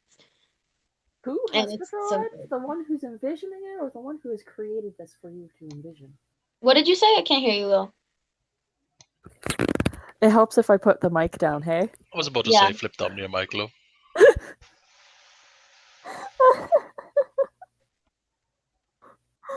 I said, who has to draw it? The one who's envisioning it or the one who created it for you to envision? Both of us. Me, this is my fan art to Kelsea. Yeah, I'm just drawing fan art for my favorite show. Oh, what show is it? It's called Dungeons and Disciples, but also sometimes it's called Dungeons and Heretics, and also sometimes it's called Anka's Adventures. Anka's missing. Wow, that's a weird Welcome to show. our AA meeting. Yeah. What kind of show keeps changing its title? Well, that's in the works, you know. This is just probably him a called break. Astral Sea. I have not come up with a better name for it. Oh, the campaign is gonna be Astral Sea. I call in my head I see it as Astral Sea Yeah, campaign. that's what it's called. But I mean our general, like our group, you know. Oh, I'm sweating. Oh god, that was so nerve-wracking. I'm sorry, guys. That was so nerve-wracking. Stop it. Don't be nervous. That was amazing. I'll be right back. Okay.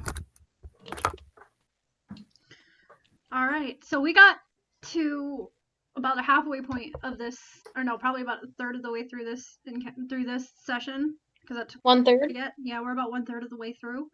Rip. You have quite a bit left, so we may have to do another session unless we go. That's okay with me. No, we don't want to rush it. Yeah, yours wouldn't have been so long, but Lord dump. I like it. I like it. Actually, no, we're probably about halfway, depending on how long the next thing goes. So we'll see. We'll see. Okay, because we got either 1 hour, 2 hours, just depending on how long you want to go. I said till about midnight my time, so. Yeah. I have returned. Welcome back. Welcome back. You guys didn't. Welcome back, Snick. You guys didn't mind that, did you? No. Mind what? Here's why I was so nervous, is because I was so afraid of adding my own personal character into this and like her story and like how it fit that I was so nervous, and this is why I nerve-wracked for so long over whether to do this. And it was Alvin who's like, you should do it. It makes sense. Yes, it does. But And you know, I loved it. Like when you first mentioned it, I was like, yes! Like I'm expecting and I'm excited about it. So if you left it out, I would be sad. I would be like, what about sorrow? I felt bad because I didn't want it to be like, well, you guys have to deal with this like super important fucking character of mine, and like it's not all about her kind of story. It's kind of just more towards Anka's end. But yeah, Don't worry, we don't think anything bad about it. We love it. I love it. I can't get this open. Oh my god, Jazz, I wish I could give you my wine bottle opener. I have two that are both really good. I can't even push the cork in because I'm too weak.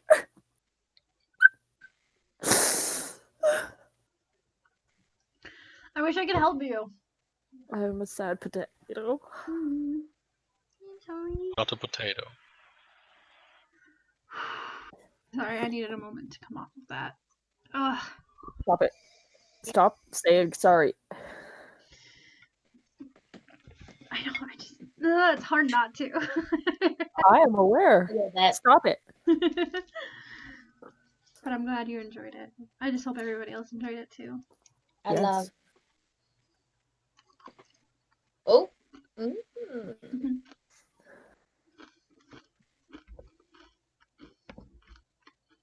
No, munch. Munch. Welcome to ASMR with the Fox. Kelsea MR. Nothing came up in the chat, right? Oh, fucking Kung Lao did. Damn it.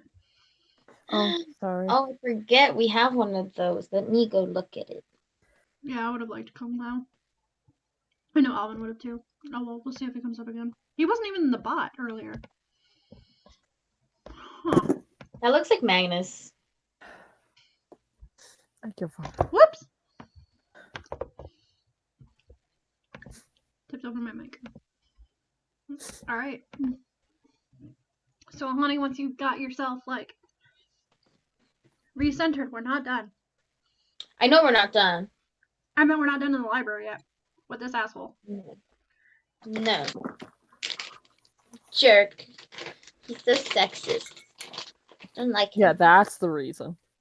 She doesn't know any other reason why, except that he's like just like sticking his nose up at her because she's like, I don't know. I'm a really priestess sorry or because something. Anka gets a very bad. Oh my god, I didn't even think of the implications of this. When Anka meets Maggie. Why? What Oh happened? fuck. Because her first and only impression of the Temple of Akab and the god is this fucker.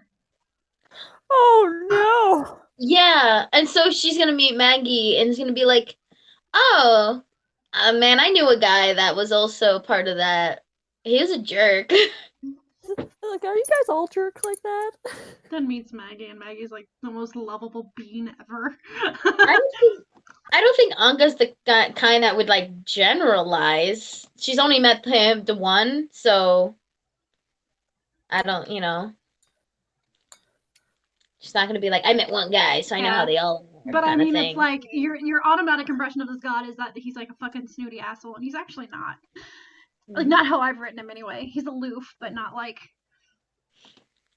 It's Anka also had that energy going towards him because she assumed he was a jerk because she doesn't know about, Dara. So it's just how it worked out that he's a snooty asshole. Interested to see, because I've got some rolls that I need to do for him to see how much of a dick he's gonna be. Yes. Can't wait. Rolls a natural 20. Me rolls a 1 to combat it.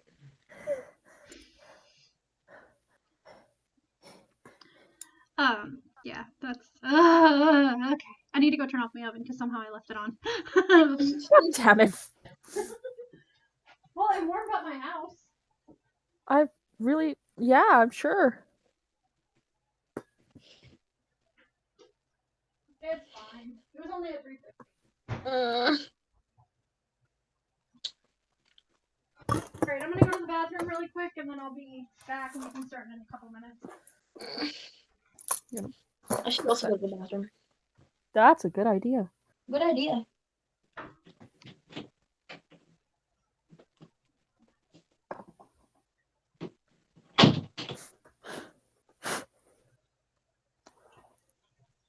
Welcome to the stream. Anybody? I'm not currently watching the stream. I'm part of it right now, so I don't know who's all there. I can look at that. I'm gonna look at that.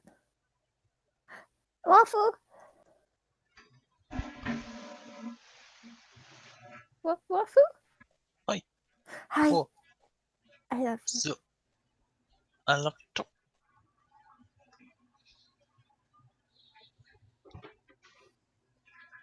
I'm gonna YouTuber this bullshit and wear pajama pants. And a nice top. Well, I mean, it's not like people see you. Yeah, I know.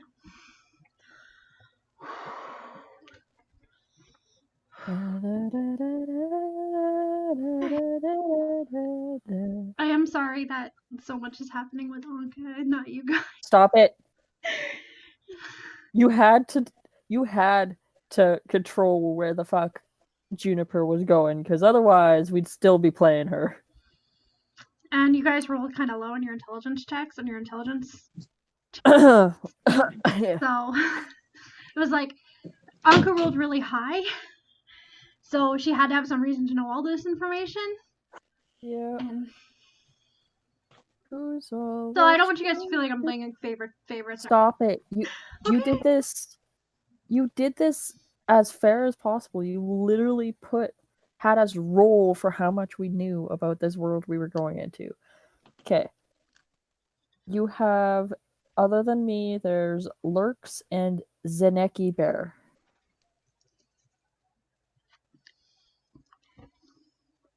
On the screen? Watching, yes. Oh. It says there's 3 people and I'm one of those 3, so. I don't know who's watching. I hope they're enjoying themselves, though. I mean... Yeah, we're still live, right? Yep. Yeah. Yeah. Hello, 1 person in audience. 2. We're all like on a stage, like sitting at a table in like kind of like homemade costumes. And there's like 1 person in the crowd, like eating popcorn and like kind of half like on their phone also, and like every once in a while they go woo. That's it. You know that is a Love you, little audience too members. accurate, and I hate it.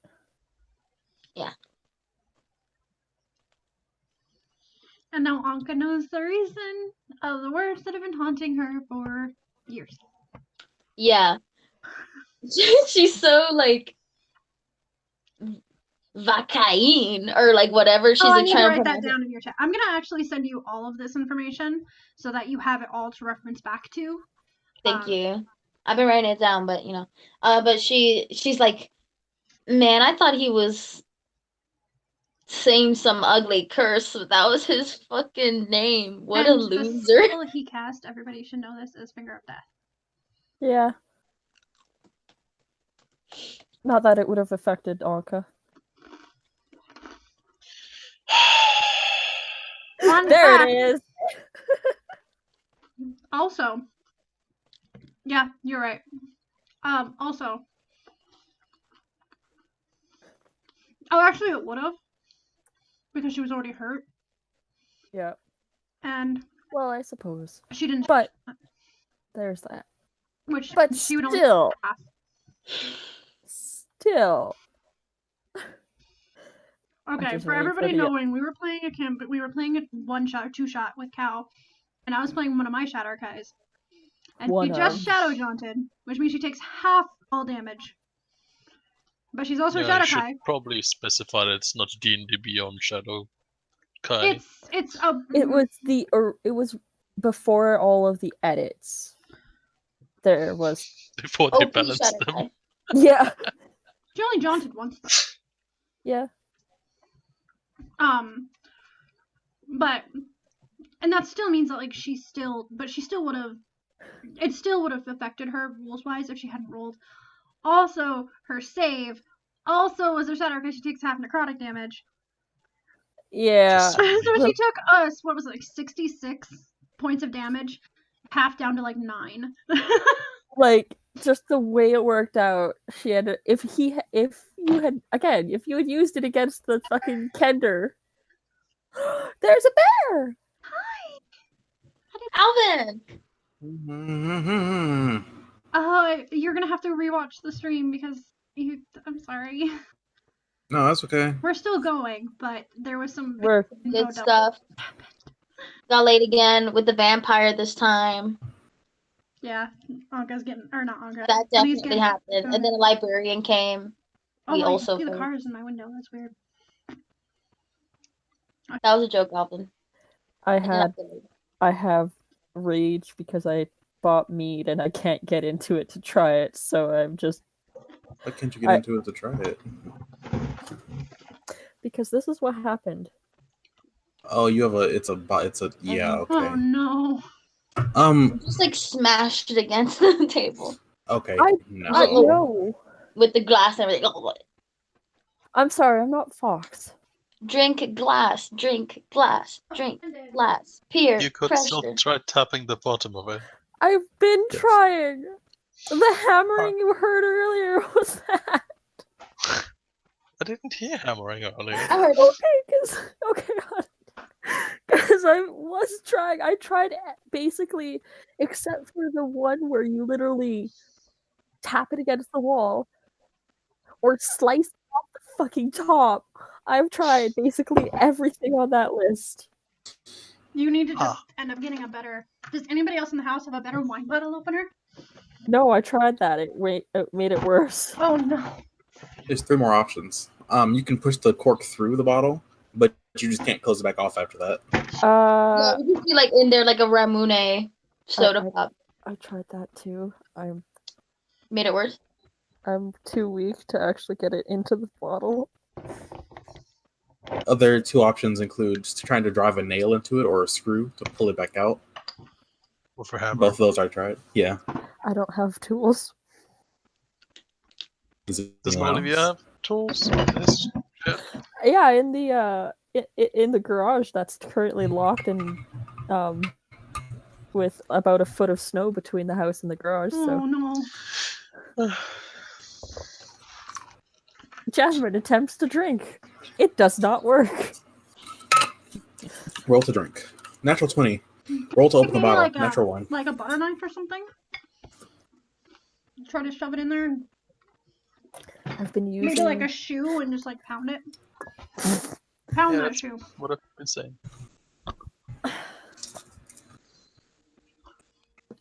You got this, Jazz. I believe in you. Come on, Jazz, go. Oh, so sorry about the crunching ASMR.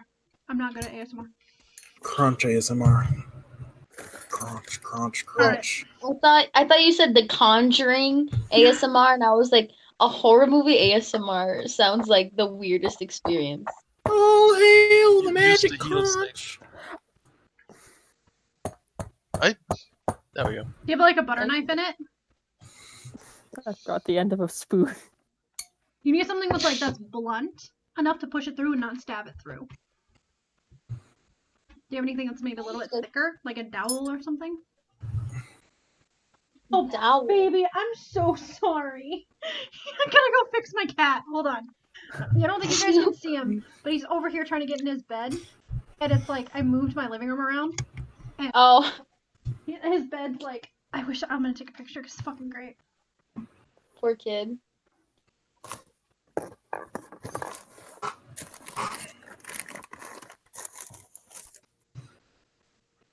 Pencil.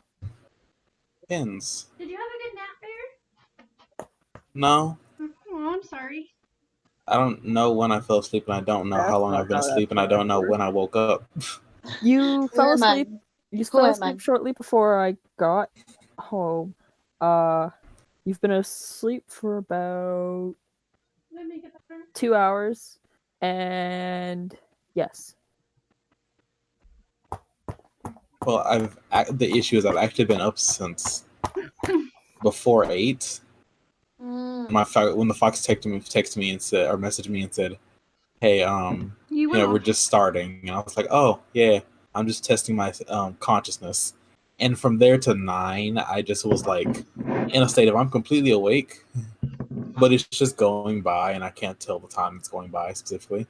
Just letting Russian Badger play in the background without a care in the world. Aw. Well, you'll have to rewatch the stream because there was some really good juicy bits that you missed a little bit. Well, I'll have to rewatch it anyway because I still need to watch last time's. I'm gonna upload that to Oh, YouTube tonight. I have all the information, so Thank you. yeah. I just had to This wait is to get the really information from Jazz and kind of figure out how to do it. By the way, Jazz, we probably should create a separate email. Be Yeah, connected to your YouTube as well. I know. Oh, I know. That's why I said just make sure it's on the right one, and Yeah, I'm no, not. it is. I'm not worried. Okay, well, I don't plan on getting in your Google, but Alvin and I just had to talk about this yesterday. If I have access to your YouTube account, I have access to all your Google stuff. And I'm not worried. Okay. Honestly, if of everyone in this group other than Cal, yeah, I'm not worried about you getting into my shit. My worry is you'll have Yeah. something that has to deal with my luck. And something's gonna go missing. So that's my worry. And I don't want to be responsible. Pretty much. No. Yes. What happened? Oh. I give up. I give up. I'm too angry for this right now. Just eat the bottle. Did you I try? might at this point. Did you try setting the bottle on the floor, putting your feet on either side, holding it, and just yanking with both hands upwards? He's happy he's got his bed back. You might want to try putting on those shoes so the bottle doesn't slip out between socks or something like that. Alright. Honey, are you ready to get back into it? Yes, ma'am. We're Get just my about, sugar we cough have up. a little bit more info dumping to do. Rad, love it. I love how Anka's the only one so far who is gonna know where the fuck she's going. Because Maggie's yeah. just like, Excuse through a you. drawer. Anka has a Excuse mission. you. Yeah. Juniper knows exactly where she is. She's on an adventure. Aww. Anka likes that. Didn't I say that's where they were? Ooh. Oh, now that I have access, I can upload all of the other recordings. Yes, good. Oh, fuck yes. I might do that. I might work on that tonight when we're done. Okay. Honey, are you ready to get back into it? Because I'll do a recap of what happened for Alvin and for Alvin. A small recap. You want me to do it? No, unless you want to. Oh, okay. I thought you were asking me, and No. I can if you want, but you know all the things. As You a big I brain. as I told Honey earlier, I fully plan on being the one who does all the recaps because I have all the information. And I don't know, I prefer it when the DM does the recap, all Critical Role style. So, oh, fucking, oh, okay, yes, gonna have to rewatch or re-listen because fuck. Anyway, and then with YouTube Red, you can do it in the background. Anyway, getting ready to back into it because I'm okay. Welcome back. Not that segue was, yeah, we're ridiculous. Anyway, so for our new person who joined, Alvin, what he missed was Anka got her sword, which we do need to talk about, which we will talk about now or after this part. Anka got her sword done and went back to the temple, waited 3 weeks for a member of the Temple of Bakab to show up. And she got the asshole from the library in the first room. Yay her, because she rolled badly, or rolled low. But, she, got some very cold looks towards Dyra, but got a lot of information about liches and Orcus and a woman named Sorrow.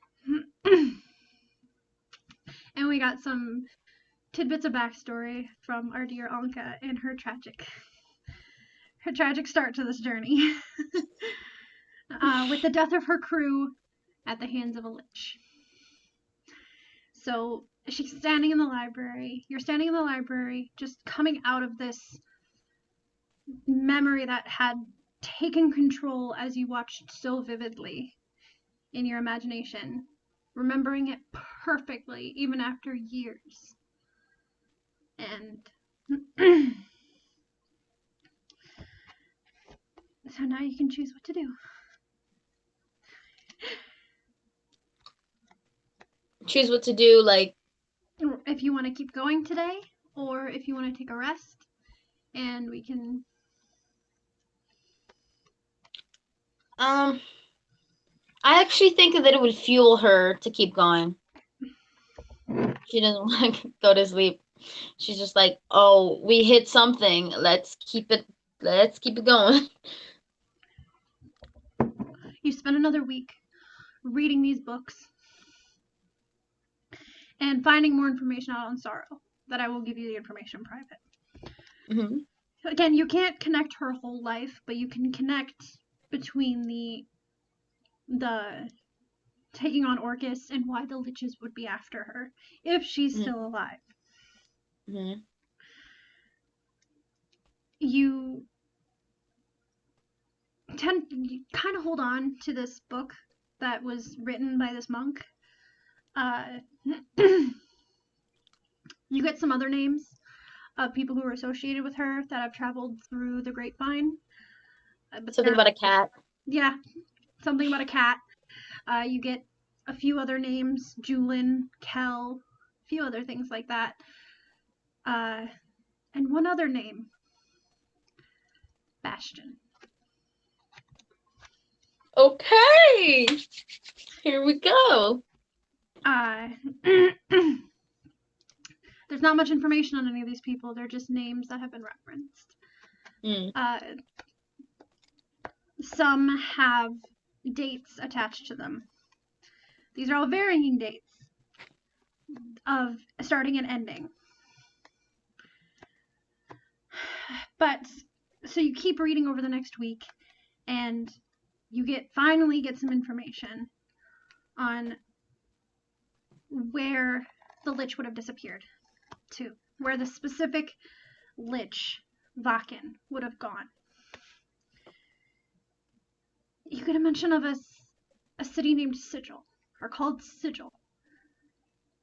You've never heard of this city. As much as you have traveled around the continents and to bigger port cities, this doesn't ring a bell to you. And you stir through the book, and the man who is helping you turns around and leans over your shoulder and chuckles dryly and airily. Like it's not a joyful chuckle. It's a I know better than you chuckle.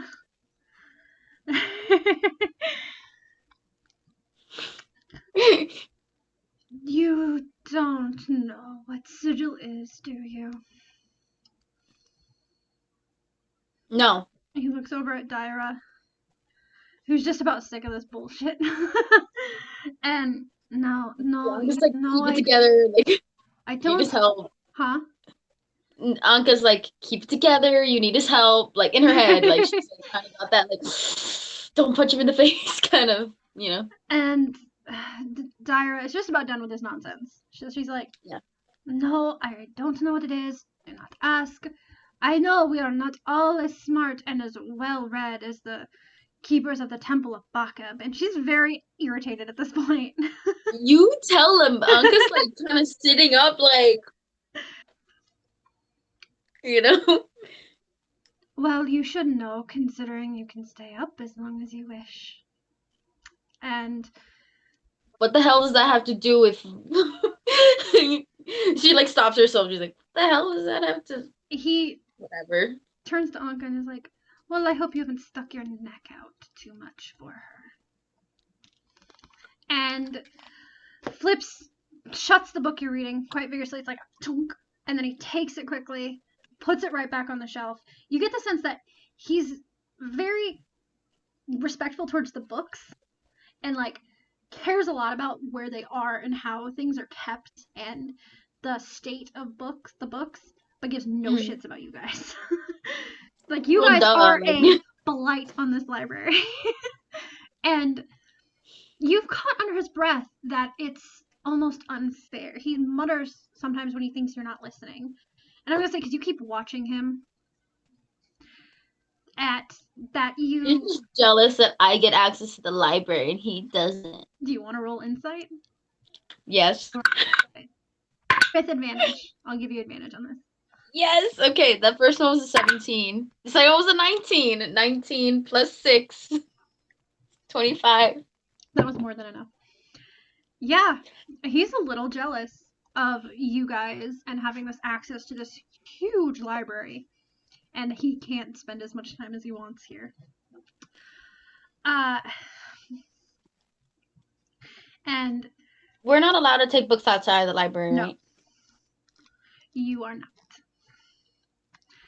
And that is a strict rule. The books stay in the library. Yeah. No totally food fine. or drink is allowed while you're like rifling through the books. Like anything that can spill. Breadcrumbs are fine because you can dust those off, but any like wine or anything, you're not allowed to have. So strictly water and like bread, which is why you become Jenny's #1 customer. Mm-hmm. You still mad about the bird shit? Yeah. Not mad at you. That was amazing. I loved it, but like she's still thinking like fucking bread. No, but she's also. I'm being quiet because she's thinking about something. Okay. I don't know. You continue though. I don't want to interrupt you. So yes, you also get the sense that he's. Again, you get the sense of that contemptuousness of that he looks at you guys like you don't deserve to have this library. Never mind. She was gonna do something nice. Fuck you. He's a dick. This is over the weeks that you've been there. Like, this is just the vibe that you've gotten over the last week. Yeah. That's why you got it, or the 4 or 5 weeks that he's been there. Mm-hmm. As he's standing at the shelf, he pulls out another one. I'm sorry. He goes downstairs to a different section, to the first section that you remember was about another plane. You kind of remember a lot of the information you got there was about something called the Astral Plane, the Astral Sea, different names, and about gods and goddesses, and it was just all a lot of history information. That you're like, I know what I read, but I don't care that much. Not that relevant. And he comes up with another book with a dark blue leather binding and no words written on it, on the binding. None of these books have a lot of writing on the binding. I think I mentioned that, but some are in like other languages. But majority of the books are just plane. He sets it down and he starts rifling through. He starts rifling through really quickly and takes the book and shoves it in front of you. That is Sigil. And in front of you, you see a rough sketch diagram of this city. And it's in an almost tube-like design that you have. There's a bunch of writing. Some is in languages you don't know. Some of it's in Sylvan. Some of it's in Elvish, kind of. And it is the city of doors. It is the city that connects this plane to the astral plane. The astral plane? Yes. Do I need to explain that? Get to the astral plane. I know what the astral plane is. I read this floor. Well, good. You can retain information. Good. Yeah, he's a dick. God, it makes me feel so dumb. That's the point. I'm so glad he does, because that's so horrible. If he was headed to Sigil, he's most likely not staying in Sigil. It is run by a being known as the Lady of Pain, who, well, I don't think anybody knows much on her. And he straightens his shoulder, like, and about to give you some more information. And you're just like, fucking hell. Okay. The information is good, but he's like, not many people actually, not much is known about her. I'm like, oh, finally, something you don't know. Like, that's what she's thinking. She's not saying it, but, like, she's like, what is known about her is that she is a neutral being and very powerful and not one to cross.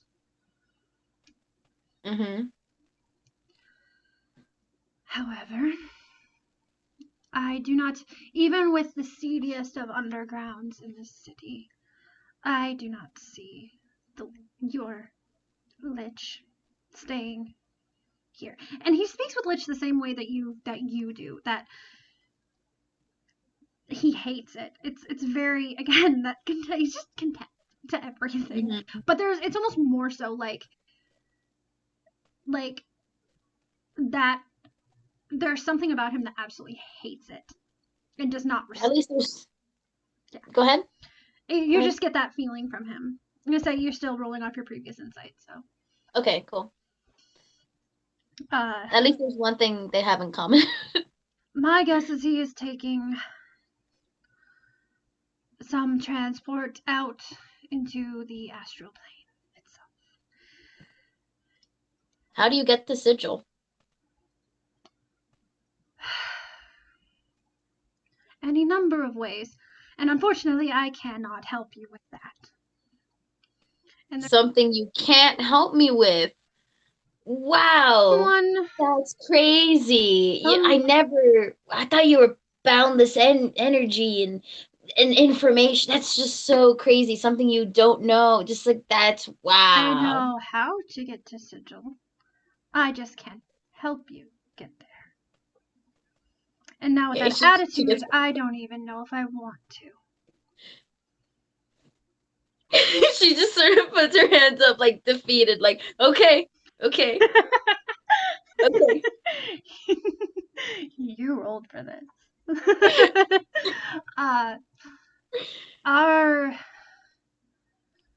With all the deepest respects, another higher member used our only way there on a goblin. And he's just like, when you've heard him mention this goblin once or twice, that again just doesn't like this guy. But whoever this goblin was not happy with him. I haven't heard anything about this goblin besides the fact that he was a goblin. So she's like, maybe the goblin had something important to do. like she just assumes this guy's like a racist. And they're just horrible. So she's just like, so what if he's a goblin? Why do you have to mention he's a goblin? In her head. And then she's like,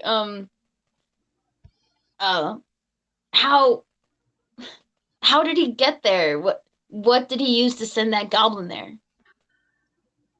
He takes the book again and flips through to another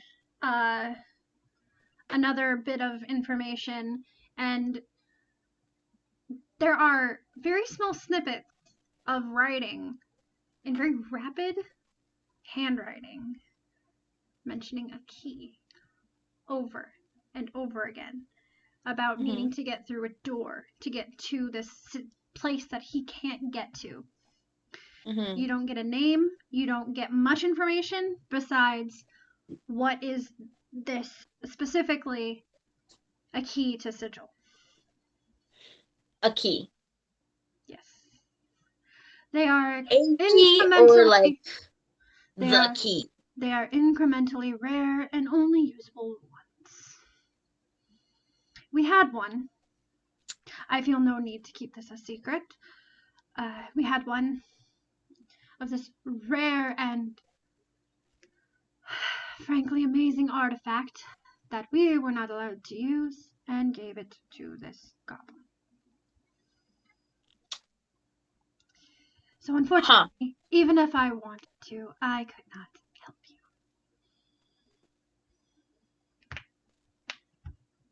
But there might be another key out there. I would not suggest spending your resources looking. They aren't.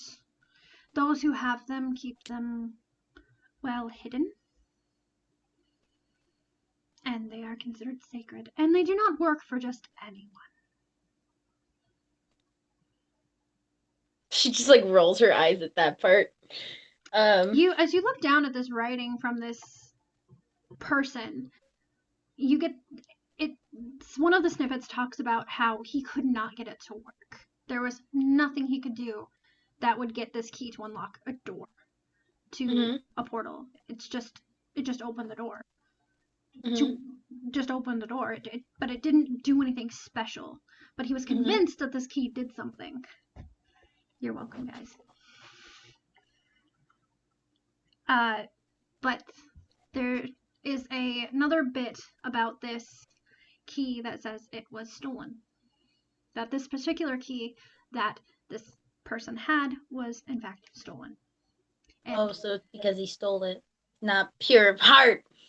No, that it was stolen from the person who had it.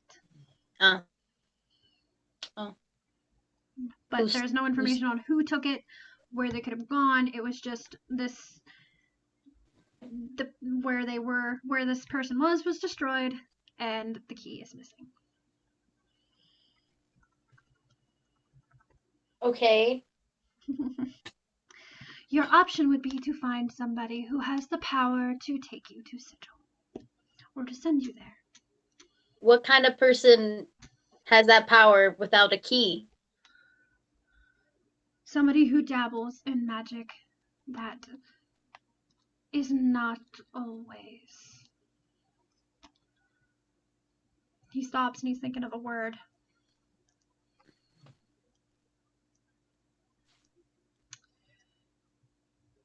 Who does not always use magic for the most scrupulous means.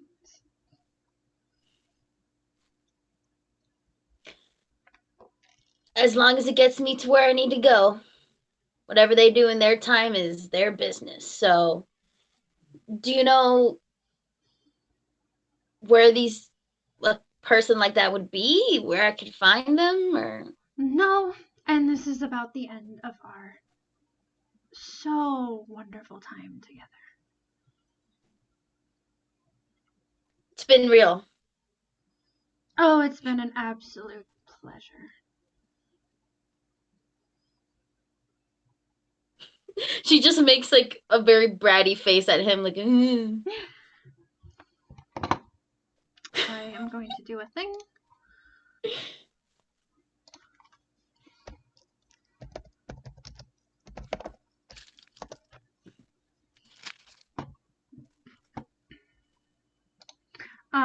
Give me a second.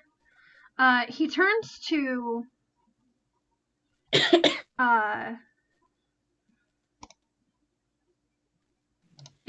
Dyra, and his hood down.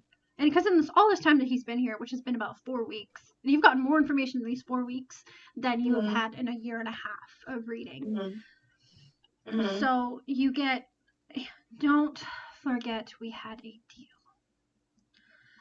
I know we had a deal. I did not forget. Believe me, I don't think you would let me forget. We will close that deal later. That is if you show up within a decent time.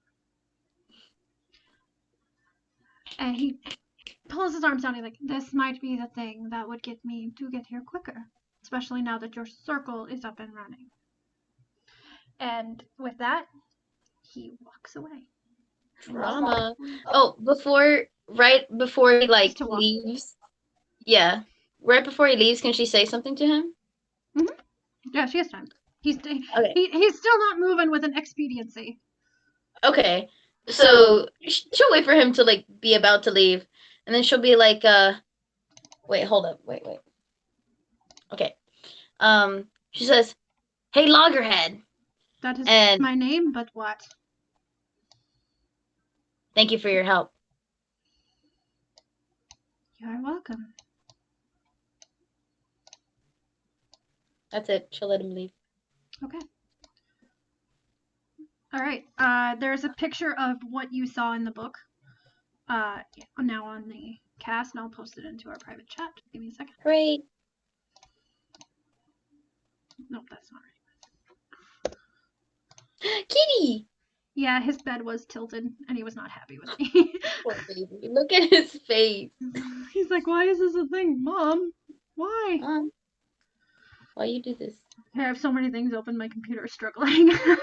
Give me a second. There we go.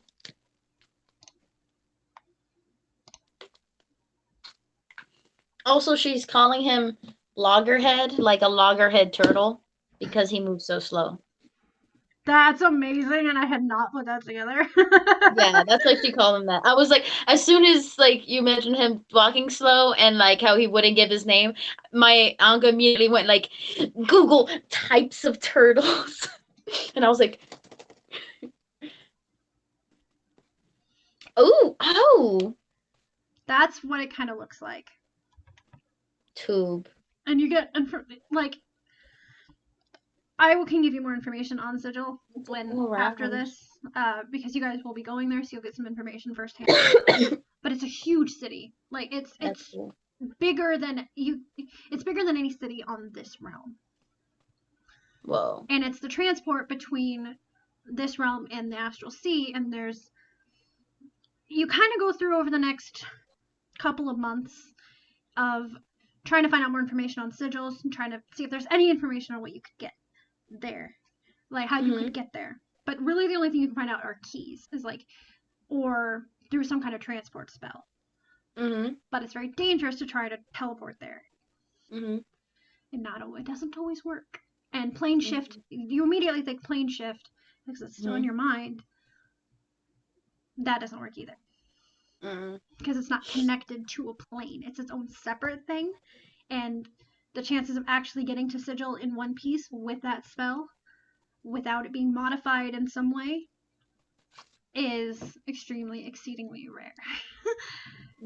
And people have died trying. Many people have died trying. Better not. I'm not allowed to die yet. Probably not the best option. Even not until I do my thing. I have to live until then. But yes. So that's kind of what you get. You get that it's called the City of Doors because it's a portal to everywhere but nowhere. You're like, this city doesn't make a lot of sense, but as you're kind of reading, you're like, I kind of get why it doesn't make sense. And you don't find any maps of the inside of the city, because I know that's something Anka would immediately go to look for. Yeah, she would want the map. There are no maps to the inside of the city. And you get, because she's gonna have such a good time when she gets there. Sorry. You get some information that it's impossible to map, because it's constantly changing and shifting. Things don't ever end up in the same place day after day. That to navigate the city, you need a guide, or you have to really know and have an instinct of navigation through the city. Ooh. There are information on people who have been there. Not a lot, but that's kind of how you're getting some of this stuff is from accounts of people who've been there or corresponded through Sigil in the Plane. Mm-hmm. So you kind of getting through over the next couple months, you kind of get the, you definitely come to the conclusion, all right, I need to find somebody who can get me this spell, who can get me there. And you spend more time just scouring the books and finding out as much information as possible. And one day, Dyra comes up to you, and I would like you to roll insight.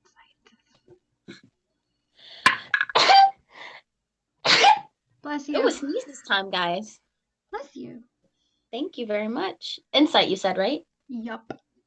21 total. Jesus, honey. I rolled a 15. She normally looks a little gaunt. Still pretty, but she has this little gauntness to her face. But it looks sullen and nervous as she approaches you. She's fidgeting with her hands. And,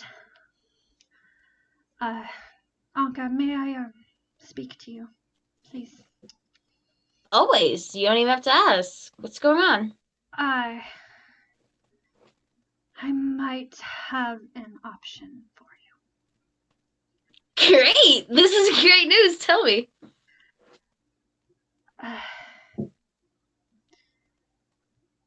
What do you know about hags? You can roll Arcana if you want to see if Anka knows anything about hags. Is it a natural one? She really does not know anything about Arcana stuff at all. Roll fucking fantastic for insight. Anything else? No. Yeah. And for talking to birds, whom then you've apologized to. So, yeah. Should I respond to? Oh, go ahead. Sorry. Yeah, you can respond to her. She says, It's like an old woman, right? Yeah, she's like, well, it's like a really mean old lady. Like, I had a couple hags live, like, down the street from me when I was a kid. Wanted to blow my brains out. She shakes her head, and her habit, I think, just shakes with her, just like, no. No. Well, then what? A hag is a very disgusting creature who That tracks. Who very powerful, but not one to really mess with. And she starts telling you about hags and giving you a little bit of information. They are extremely vile creatures. They're not quite as reviled as liches, but they're up there with like the scary bedtime stories that parents tell their children about them stealing babies and they take children and replace them, and then that child becomes a hag, and they are cunning and cruel and disgusting, and you've never heard her talk like this, but it's very, they sometimes raise undead, and you get that feeling of like, oh, why is it always undead? Always with the undead. Yeah, she seemed like excited at first, but like now she becomes more and more like, They like to make deals that almost always end in their favor, but they are very powerful and very magical, and they might have the answer to what you're looking for. Yeah, I do need somebody with magic, you know. I'm sort of a dweeb at that. But 4 psychic damage, I'm kidding. Goes down to 90. I still haven't replenished my health from last time. Oh yeah, I'm fine. Your health is, yeah. You've had enough long rests, honey. This has been like months. I'm sure. So, my back is still creaky from like 2 years ago. Sorry. Go ahead. As she's warning you, you start to get this feeling of maybe there's another option. Maybe I should wait. Mm-hmm. But then that image pops into your mind again of your crew dying. And those horrifying screams. And being unable to do anything. And in the distance, as you are fighting for your life within the waves, the Ravenscorn burning. Oh, my shit. I have a note here that says it fills you with determination. It does, though. It really does. And you're like, no, if this is our option, I need this is not happening. I'm gonna. And she kind of like, I know this seems tempting, but please, we can try to find another option. We could keep trying to look for keys. We can. I can't keep running around with like a chicken with its head cut off. I can't keep chasing dead ends. Like, I want to move forward. I've been here a long time. Almost 3. Not that I don't enjoy your company. It's just I'm gonna do whatever it takes to get to my crew, even if it means making deals with. What is it? I forgot to mention something else you know about liches. This is something I glossed over when I was giving you all this information, because I have a lot of information that you needed to get down. You start to have more nightmares because you got to read in one of the books, and this is another thing that you're that brings you to this point where, like, no, I have to do this. Is liches don't generally let the people they kill pass on. Oh, I know. We talked about this, yeah. And they use them to fuel their phylactery. Yeah.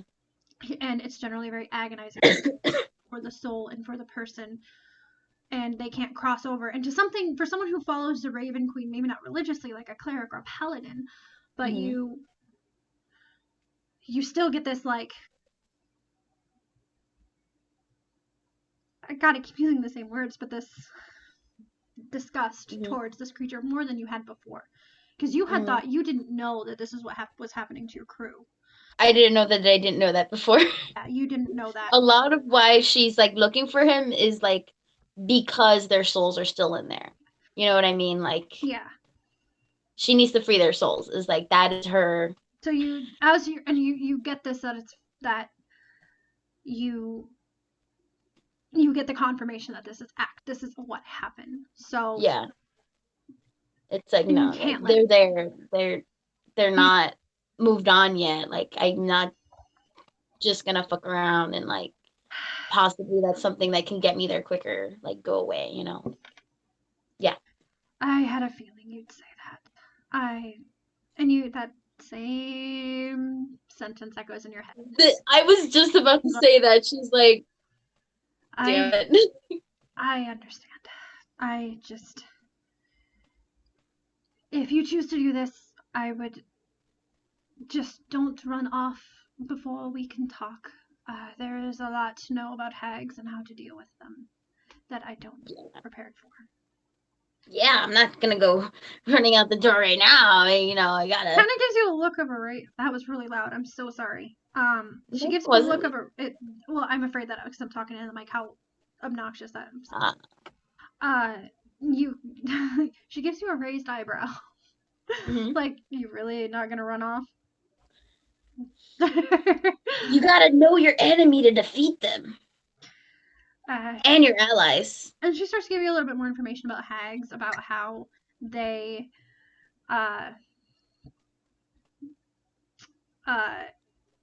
they're very tricky. They always have an out if they feel like they're being cornered, or that they like to make deals, but the deals always go in the hag's favor. They will never make a deal if it doesn't suit them more than it would suit the person making a deal.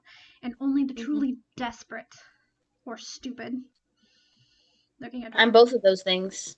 The desperate or stupid make deals with them. Or the unknowing, the unprepared. So over the next week, you get prepared to go on this journey, and the Indira kind of tells you where you're going and what might be in store for you. They don't know exactly what kind of hags, but they do tell you about the few night hags, sea hags, green hags, and there's one more that I can't remember. Let me look that up really quick. Alvin probably knows, but I don't. Water hag. Well, that's sea hag. Earth hags. Fire hags. Oh my god. Air hags. Long ago, There's a the red, 7 I hags think. lived together in harmony. I mean, you're not wrong. Oh, there's a lot of different types. Okay. She did it! Good job, Snake. Yeah. So according to Google, because I didn't look this up before because I'm stupid.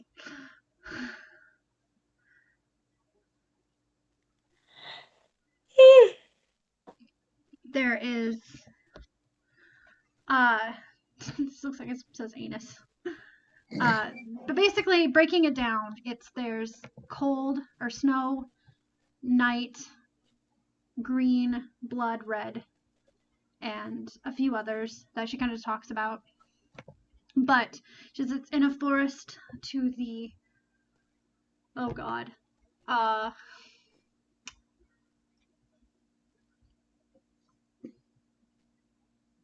west. I had to remember what way everything was facing in order to not send you back in the other direction. Towards the west. Did I say west? I hope I said west. Yeah, I think you did.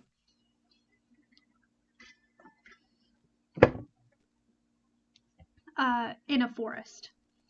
So she kind of says, well, it's probably a green hag, but I can't tell you exactly who or what. I can't tell you exactly. We just got the word that they're coming, that they are there. Okay, so just wander around the forest, calling out, here hag, until it comes. Or I set a trap, like I'm hunting a rabbit. What do I do? Like, what's protocol? I would not suggest setting a trap. They would see through it. They are. Yeah, I'll put out like a candy on a stump. They are incredibly intelligent people. Please do not take this lightly. She is chastised. She's like, okay.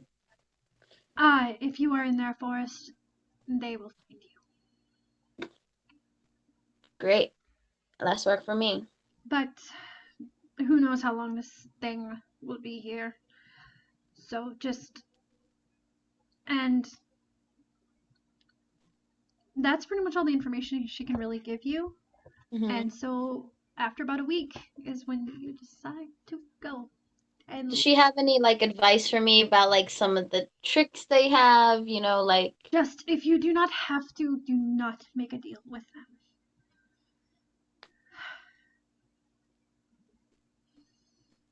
Okay. I don't know how you would get them to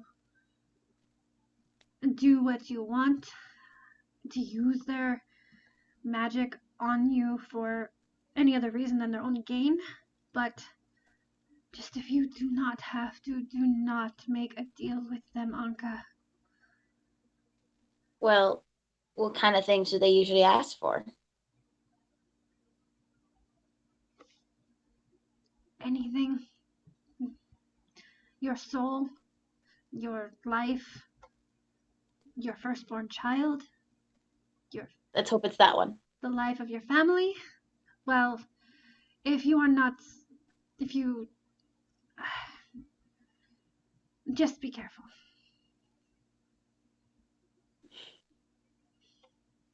And that is pretty much all the information, unless you have more questions. No more questions. I think Anka is like feeling kind of nervous.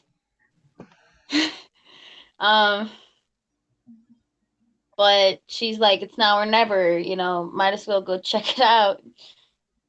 Yeah. See, Okay, so after about a week of you scouring the library for more fucking information, mm-hmm. You get headed out. And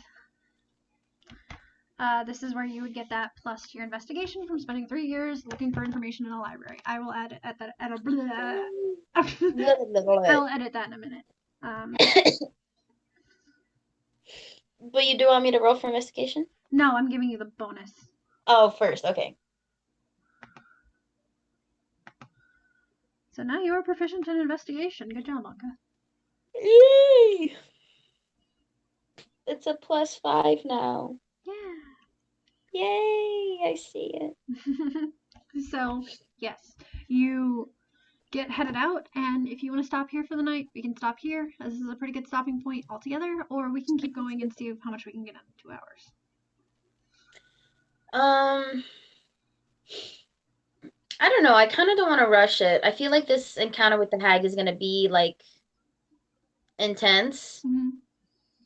I kind of want to be at full, you know? Okay. What do you think? I think that's probably a smart decision.